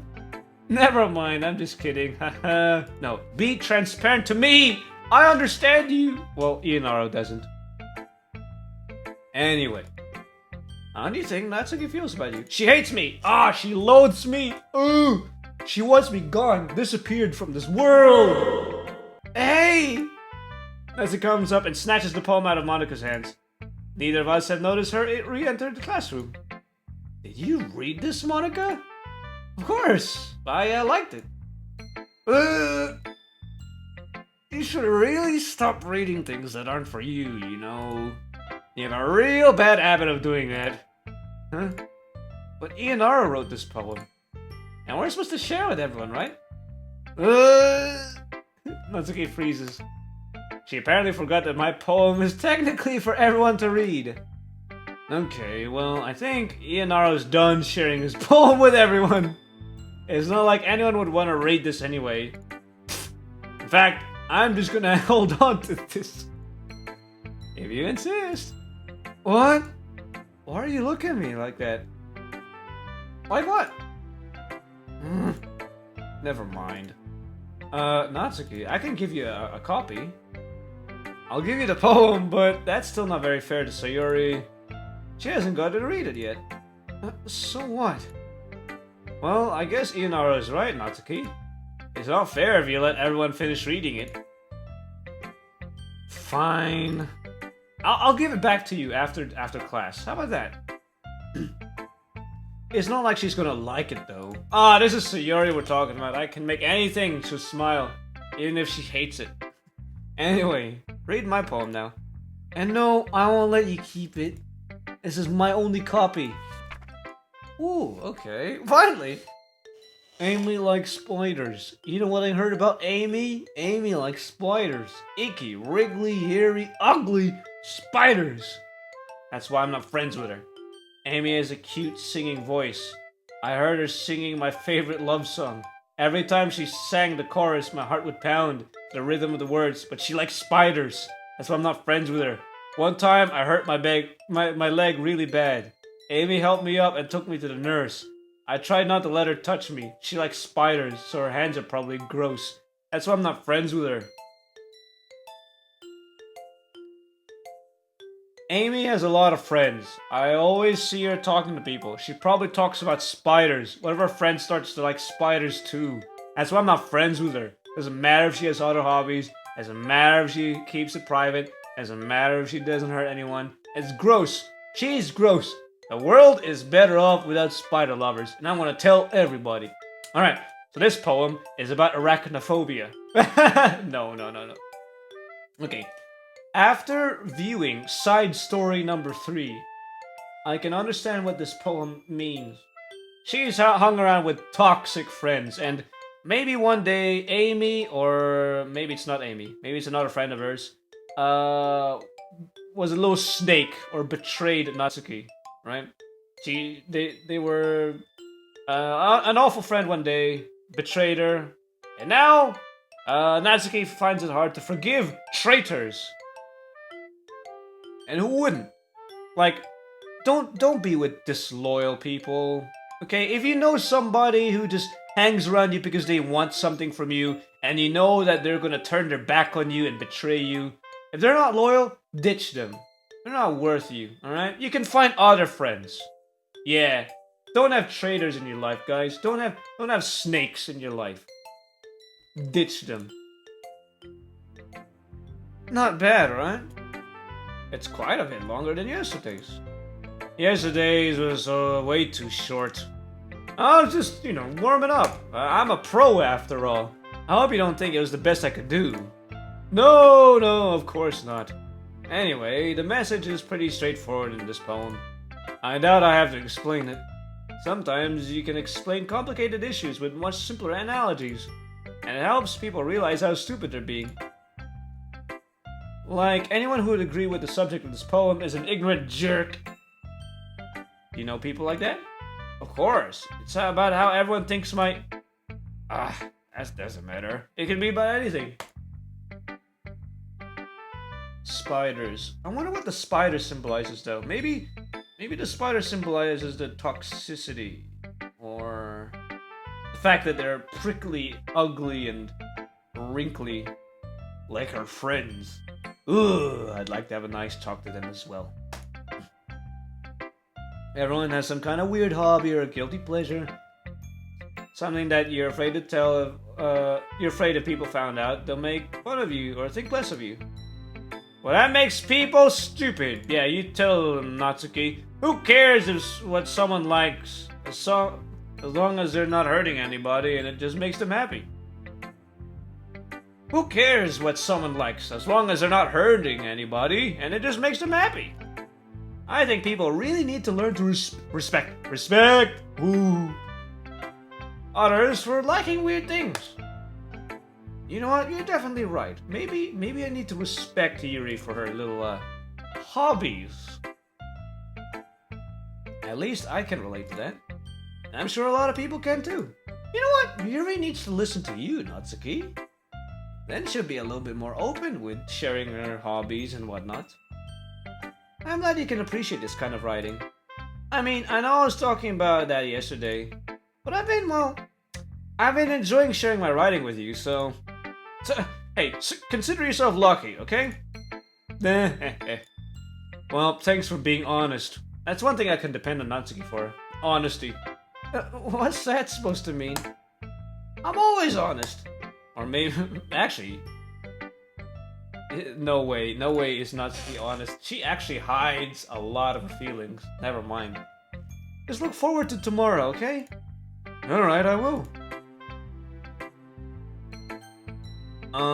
Okay, Monica, what are you gonna say about my poem? You like my poem? Hey, there's a continuation. That was kind of silly with Natsuki earlier, wasn't it? I'm glad the two of you have been getting along so well. That's one way of putting it. Anyway, I already read your poem, but you can go ahead and read mine now. Oh, wow, we're already cutting to the chase? Save me. Load me. Wish I could save you. Hello, Sayori. You like my poem? I bet you do. Okay, Yuri. Okay. Will you not give me your poem? Or are you gonna give me your poem? Interesting. Are you still mad at me? Eh? For disrespecting Natsuki yesterday? Because reading this poem, now I know why you got mad at me. Because you prefer her writing over mine. That's not really true. Meaning when I disrespected her, I disrespected you too, didn't I? Oh no. Yuri, you might be reading into this a little too much. How could I be so stupid? I always let these things happen. Whenever I think before I speak, I just come across as awkward and unlikable. I thought you two made up! But if I speak without thinking, the things I want to keep inside come out and make people hate me. So please don't force yourself to be around me. I know this is what Monica wants. But it's not fair to you when you could be enjoying your time with Natsuki and Sayori. No! You can be my friend too, you know. Please. It makes it easier for me if you don't express any concern. Besides, I have my books with me. That's all I need. Yuri smiles sadly and puts her head down on her desk. I'm frustrated. I don't hate her, but it's as if she's not capable of listening to me over her own thoughts. I sigh to myself. All I can do is accept that that's how she is. If she wants to be left alone, then I have no choice but to abide to her request. Ooh, here we go. Sorry, I'm taking the Natsuki. I'll pick you for the next run. Walking home with Natsuki, huh? Why does the thought of that make my heart pound? I mean, I think I would be afraid of what she'd do to me if I turned her down. She'd give me a knuckle sandwich. I don't care if she's any shorter than me, she's gonna do that knuckle sandwich. Something got nothing to do with what I just said. Aw, don't worry, Yuri. I'll give you attention pretty soon as well. Okay, next up, we got Sayori! Hey! Okay, I will get a perfect Sayori poem. Okay, I need to really think about what I'm choosing, okay? Playground is more like a Natsuki thing. Despise. Tragedy. Together. Okay. Who? Daydream. Okay. Friends? Or is that Natsuki one? Okay. Cry?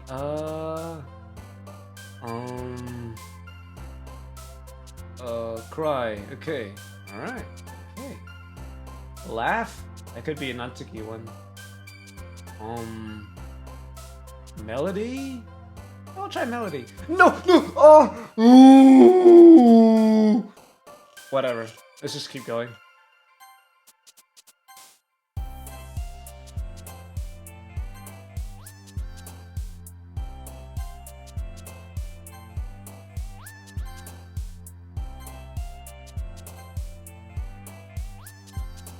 Oh no! Am I getting more Natsuki ones? No, be careful. Raindrops. No!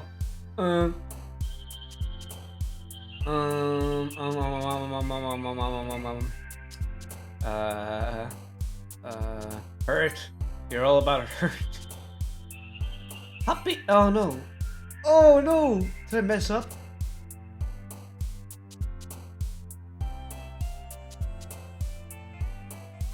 Ah! Okay. I think I goofed. I done goofed. We'll find out, won't we? Gotcha! Inaro! Sayori suddenly comes up to me. I'm gonna get supplies from another classroom. Wanna come with? Supplies? What for? Well, you know, the festival's coming up, right? Me and Monica are gonna make some posters and stuff. So I need to find some crayons and markers and glue sticks. Ah, I see. Sure, I'll go with you. Yeah. Okay, Monica, we'll be back soon. Are you going to Ianaro to get the supplies? There's no need to trouble yourself. I'd be happy to go with him. Aw, but I wanted to go. For once, Sayori, I actually want Monica to tag along, you know? I need to give her some attention too, but this game won't allow me. I have to resort to mods. You know what? In a way, what if mods are basically just patchworks that come from external sources and shape this world? To patch the gaping hole in this game that is the Monica route. You know what? There's this thing called the Monica After Story. I think I will investigate that in my own time. I'm not going to record myself playing through it, but I'm going to play through it myself in my own spare time. Ready, Inaro? Yep, let's go. Sayori and I exit the classroom. I follow behind as Sayori hums and skips around the hallway. Honestly, it feels like I'm taking a kid to the mall or something. Sayori finds pleasure in the simplest things sometimes. Hey, Sayori, what exactly are we doing for the festival anyway? I'm not sure how you would make an event out of literature. Hehe, that's a secret. Me and Monica have it all planned out. Don't you worry. Was that so? Yep. We're gonna do a poetry performance. A performance? Of what kind? Well, everyone's gonna take turns on stage and recite their favorite poems. That sounds kind of dull. Ianaro, you're not thinking about it the right way at all. Did you just mind reading me? It's not just about reading poems. It's about performing them. Like you say the lines of the poem, like, between my feet, the last remaining flower beckons to me. I twist the stem, freeing it from its clinging roots, caressing the final joyous moments between my fingers. But to what ends have I summoned this joy? From now when I look in every direction, the once prosperous field before me is but a barren wasteland. Like that. Sayori, how do I put this? I'm sure it's just me, but it's impossible for me to take you seriously when you talk like that. Eh? You meanie. I'm losing my voice, oh no. I need to be careful. I'm working super hard on this, you know? No, I know. I just meant that it's pretty unordinary contrast to your cute self. Don't say that, it's embarrassing. Well, I guess it means I'm doing a good job. Yeah, I guess so. I'm super excited. The festival is gonna be so much fun. Sayuri spins herself around in the hallway again. You spin me round, round, baby, round, round, like a record, baby. Hey, Inaro, this classroom over here is empty. Let's begin the mission. Mission, eh? It's been a long time since I spent time with Sayuri like this. But in the end, she hasn't changed one bit. She's nothing but a ball of sunshine and rain clouds, drawing happy and sad vibes from the world around her. It's a pretty nostalgic feeling for me. As the years went by, I began to hole myself up in my room more and more. So going on adventuring with Sayuri brings about a special sort of feeling I forgot I had in me. The two of us enter the classroom. Sayuri heads straight to the closet and I follow. Let's see what I have here. Crayons! Sayuri pulls a box of crayons from the shelf. They're the best brand too. They're kind of dirty though. Sayuri starts pulling various crayons out of the box, reading the color names. Alright, that's one down. Don't get distracted, we still need to find... Wait, I'm looking for my favorite color. Fine, fine. At least move aside so I can look for the poster paper. I dropped one by accident. Smack! Kia! Sayuri bends over and smacks her forehead right into the shelf. She falls to the floor and the crayons spill over her lap. Ow, wow, wow, wow, wow, wow, wow. You okay there? My forehead! Sayuri clutches her forehead. Jeez, Sayuri. That's just like you, isn't it? Come on, let me see. Since Sayuri is sitting on the floor, I grab her by the waist and pull her out of the closet. You have to move your hands, Sayuri. It hurts. Just do it for a second. So Sayuri slowly releases her hands from her forehead. I gently brush her bangs to the side. Sorry. There's a huge red mark on the center of her forehead. Did you get a cut on your forehead? A bump is starting to form as well. Is it gonna form like the Looney Tunes cartoonish bump? I should find you some ice. Ianaro. Where would I even find ice around this time? I guess a cold drink would do. You don't have to. No, I want to do it. Leave me alone. I'm fine with looking like a unicorn. Even wincing from the pain, Sayuri makes a silly joke. What are you saying? I'll be right back, okay? It's not like I'm gonna disappear from the face of the earth.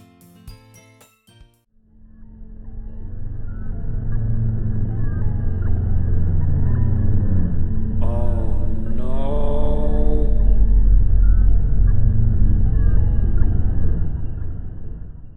I pat Sayuri on the shoulder and run out onto the hallway. I locate the nearest vending machine. What should I get? It doesn't really matter since it'll be used as an ice pack rather than the drink. Well, she can use it later. But I know Sayuri likes apple juice. Ooh. So I purchased that one. In just a moment, I already returned to the classroom where I left Sayuri. She has one palm on her forehead and is using the other to clumsily scoop crayons back into the box. At least they were already in the wrong spots before I spilled them. Sayuri here. I hand Sayuri the bottle of apple juice. It's nice and cold. Sayuri opens the cap and starts drinking from it. Sayuri, what are you doing? It's for your forehead, idiot! Sorry, I forgot. How hard did you hit your head? Sayuri places the bottle against the bump on her head. It stings. Just bear with it. It'll feel better soon. Looks like he cleaned up most of the crayons, so that's good. Hey, Ianaro. This kind of reminds you of growing up, doesn't it? What do you mean? You know, how we used to play outside all the time? I would always try to keep up with you. you're always kind of oblivious in some ways. Like, I usually fell behind or had trouble climbing onto the things you did. But sometimes when I tried to do things I couldn't, I would get myself hurt. I'd fall and scrape myself or get a bump. And I would start crying really hard. And you would rush over as quick as you could. You would try really hard to get me to stop crying. It was almost like you blamed yourself and were afraid to get into trouble if someone found out. Even though it really wasn't your fault, you know? Did I really do that? Yeah, you don't remember? Come to think of it, maybe I do remember a bit. I guess I was so focused on my games I didn't pay enough attention to you. So in a way, it was my fault. Kinda like this time too. If I wasn't rushing you out of the closet, you probably wouldn't have hit your head. Yanaro, I don't think you realize it, but you're always thinking about other people. Even after all these years. You're rushing to help me even though I'm just being clumsy. You're really a sweetheart. Don't call me that. And I don't really do this kind of thing all the time. I guess when it comes to you, it just feels natural. Before I even know it, I'm treating you like that. I guess that's what happens when you've been friends for so long. Really? Maybe you're right. Yanaro, I'm so glad that nothing's changed between us. Nothing's changed, huh? You think it'll be like this forever? Forever? If I'm honest to myself, there's no telling where we'll each end up for college, or after that. So it wouldn't be fair to me to make any promises. But, well, I hope so. It's been this long already, hasn't it? Right? I can't imagine you ever changing, so my hopes are up. I'm so happy. Sierra has a whimsical expression in her eyes. We remain silent for a moment. She's so silly and clumsy on the outside, and when I see her deep in thought like this, it makes me not want to disturb her. I guess we should go back. I don't want to worry Monica, you know?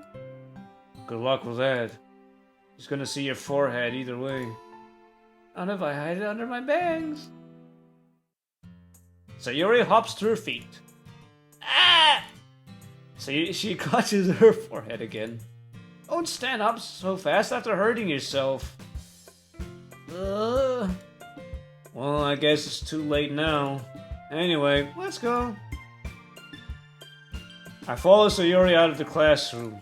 Sayuri plays with her bangs to try and hide the bump, but without much success. In a moment, we make it back to the club room. Aha, you're back! Good timing. I was just about to start with sharing our poems. Huh? Sayuri, your forehead. She's fine, don't worry about it. I was playing with the crayons and smacked my forehead into the shelf. I thought you were supposed to hide it. Well, anyway. Were you able to find everything we needed? Uh-huh. I have it right. Huh? Sayuri frantically glances around herself. Oh, I totally forgot all the stuff. Calm down, Sayuri. I have it all with me. I found the poster paper, too. Sounds like you ended up doing all the work, Yanaro. Well, Sayuri... I failed to come up with an excuse for Sayuri. I made it an adventure. Yeah, that. Okay. In any case, good work. I'll start working on the posters tonight. Me too. Okay, everybody. Are you ready to share your poems? I guess I should grab mine. After making sure the crayon box is closed tightly, I return to my seat. Sorry. In a way, Sayuri sounds like sorry. After all, that's all I'm gonna be saying to her after a few days. Oh, I'm sorry, Sayuri! Sorry, I had a brief flashback. Yanaro, I really love your poems. I can't believe you've been hiding these from me. Hey, I'm not hiding anything. But your poems are so good. Yesterday's and this one too. You can't tell me you haven't done this before. I mean, you're really the only one who feels that way, so... Huh? No way! Not even Natsuki? Well, I guess Natsuki's the least likely to admit how she likes something. But I don't think it's that.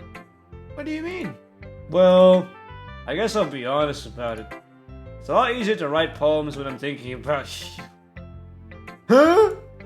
Whoa, whoa, whoa, whoa, whoa, whoa, whoa. Did you turn into Crash Bandicoot? Whoa, whoa, whoa, whoa, whoa, whoa. Oh, I did a bit of whoa, whoa, whoa, like myself after getting a cramp on my neck. You ever just stretch yourself too much? Ah. Sorry, I'm back. Stop thinking weird things, idiot! I just mean that you're a really expressive person, I guess. You know? How am I supposed to write poems about my own stupid life? Hey, I think you'd have a lot of profound things to say, Ionaro. I don't know. But you somehow make everything in your life an adventure. Even the little things. Like cooking. Let's not talk about that. So yeah. I guess what I'm trying to say is that I feel more feelings to you than I can through myself. We have that kind of weird connection. That weird psychic connection. It's your fault for getting in my business all the time. Huh? I don't know if I understand. You never understand when I try to explain things to you, do you, Sayuri? I pat Sayuri's head. Hey, be careful of the bump, dude. I'm not a kid, you know. Are you sure about that? Maybe. Sayuri starts fiddling with her pencil between her hands. Hey, Ionaro, will you give me your poem? I kind of want to keep it. Huh? Why? Because, well, it's the first time you've written something for me. Exclamation mark, exclamation mark. Sayuri, you completely misunderstood. I didn't write this for you. Are you even listening anymore? Well, whatever. I'll give it to you when we go home. Really? Snap. Ah! I broke my pencil! Sayuri hastily bends down to pick up the piece she dropped. But being inattentive of her surroundings, she bumped right into me. Sorry? It's fine, it's fine. I'll get it for you. I bend down to pick up the broken pencil. Sayuri clutches the desk behind her to support herself, knees shaking. I'm a little clumsy today. Let's sit down, Sayuri. Yeah. I grab Sayuri's arm and help her sit at the desk. Anyway, I still haven't read your poem. Oh, sorry, I forgot about that. Well, it's not as good as yours. Jeez, don't worry. I'll be the judge of that. And I'm sure I'll like it. Bottles. It's a very sad poem. Alrighty, Natsuki, what are you gonna say to my poem? Well, it's not really any worse than your last one. But I can't really say it's any better either. Phew. Huh? Phew what? Well, anything that isn't a train wreck I'll take as a win, I guess. And I get the feeling you're probably the most critical. Hey! What makes you... Wait, maybe that's a compliment. Glad to see someone recognizes my experience. Well then, keep practicing and maybe you'll be as good as me someday. Yeah. That's, something tells me Natsuki completely missed the point. Come to think of it, that kind of reminds me of Sayuri's poem from yesterday. Yeah, you think so? Yeah, well, I guess if you've been friends with her for so long, you might be on the same wavelength. Yeah, that's sweet what we are. Friends. But you never really struck me as her type. Sayuri has a type all of a sudden? Well, I don't know, but honestly, how can someone so, fluffy spend so much time with someone like you? You're basically a brick face, dude. It's like she's dragging around a dead weight. Ugh, that was really unnecessary. But think of it this way. If it weren't for me, she probably would just fly away like letting go of a balloon. You could say that we take care of each other in our own way. Whatever it is, I don't get it. Oh yeah, I'm supposed to show you my poem. Yeah. Amy likes spiders. This is the poem about arachnophobia. Okay. Not bad, alright? Yeah, it's pretty good. It's what I do best, after all. I don't like writing unless there's a good message to take away from it. Like, conveying emotion is important, but I want to make people think, not just feel. Remember that.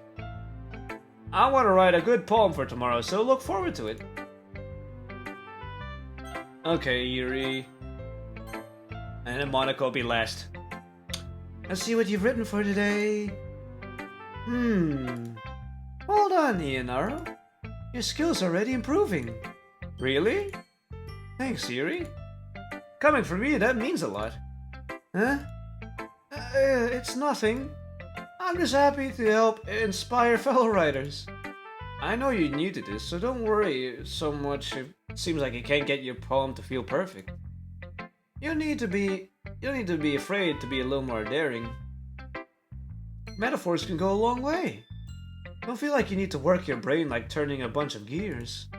Try letting your mind wander through your feelings, and write down the things you see and hear.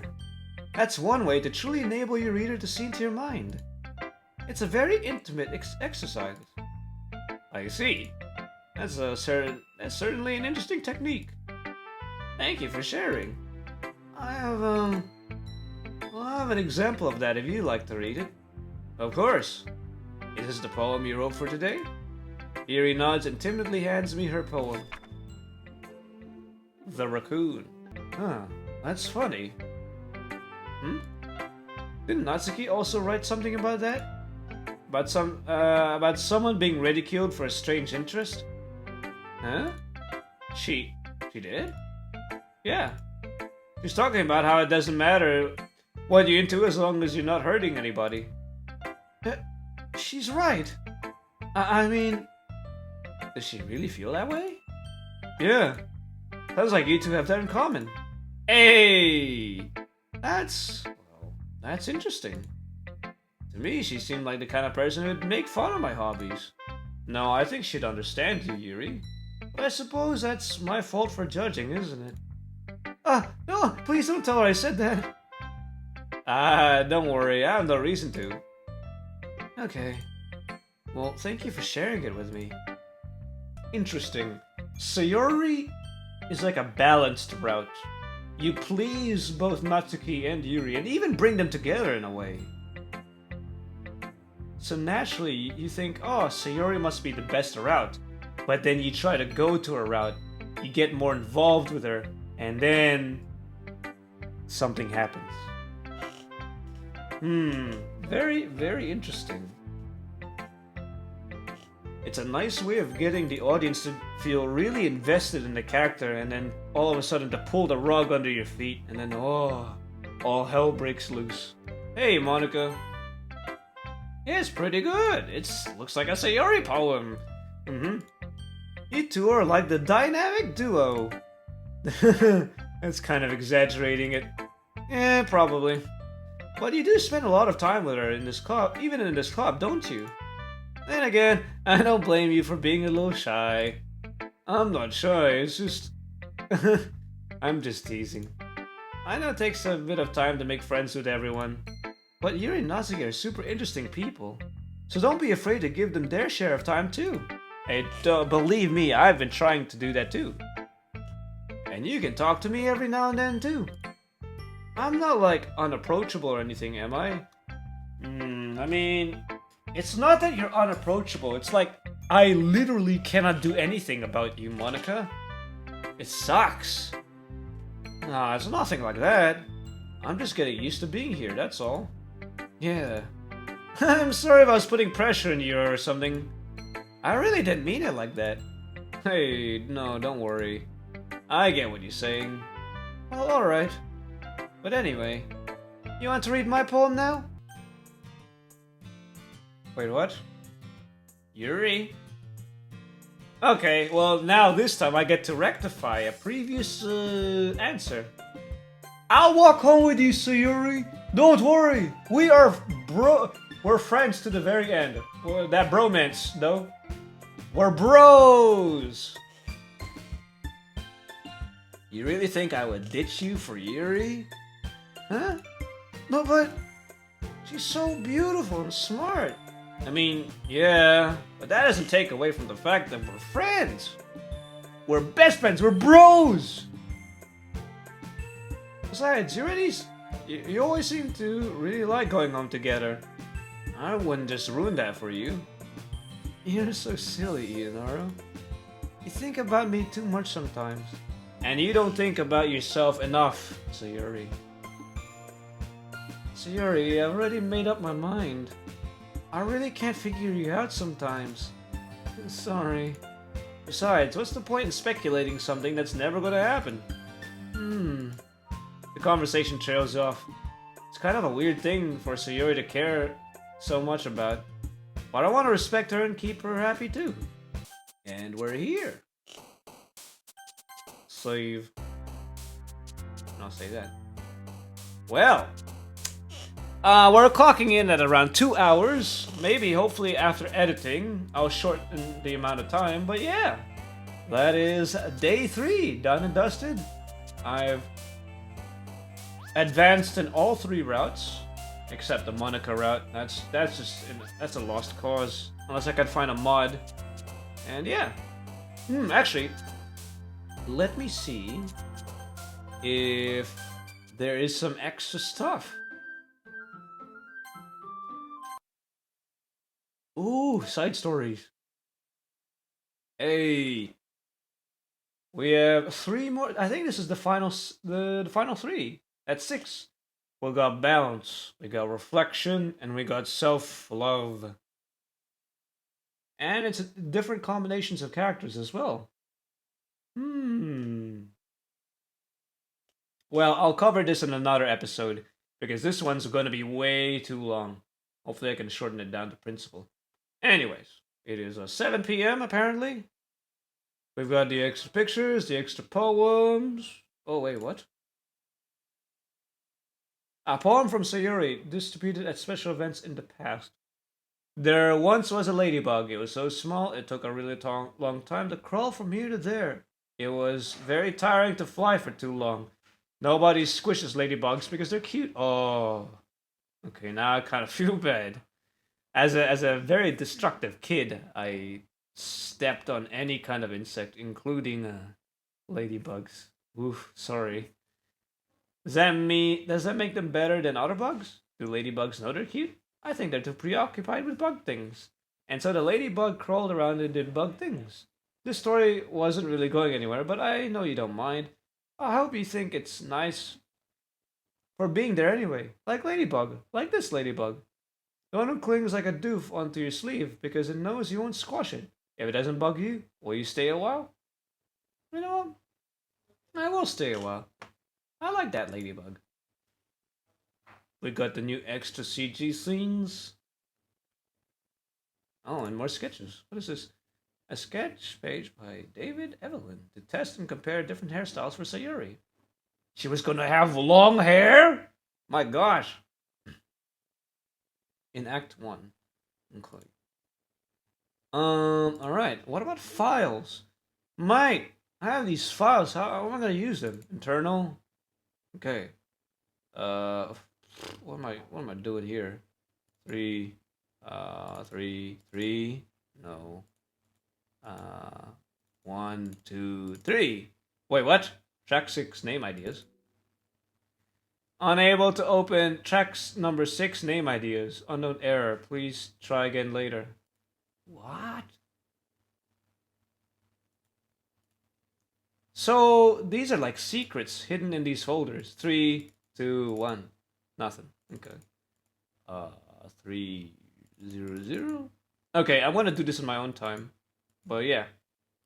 Interesting. So we've got some things hidden in internal. I don't know. Maybe some secrets. But either way, that's it. That's the episode, guys. Hopefully you enjoyed. Hopefully you can stick around. What I'm planning to do, actually. I'm going to cover these last 6 side stories. Then I'm going to take a break. to work on some Undertale stuff because I am. I'm not gonna say that I've been neglecting Undertale because I haven't. I've been working that as well, but I could be making a lot more progress as well. So I'll cover these 6 side stories and then hop over to the Undertale thing and then hop back onto the DLC. I think that's a solid plan of attack. Anyways, stick around, guys, and I'll see you later. Peace.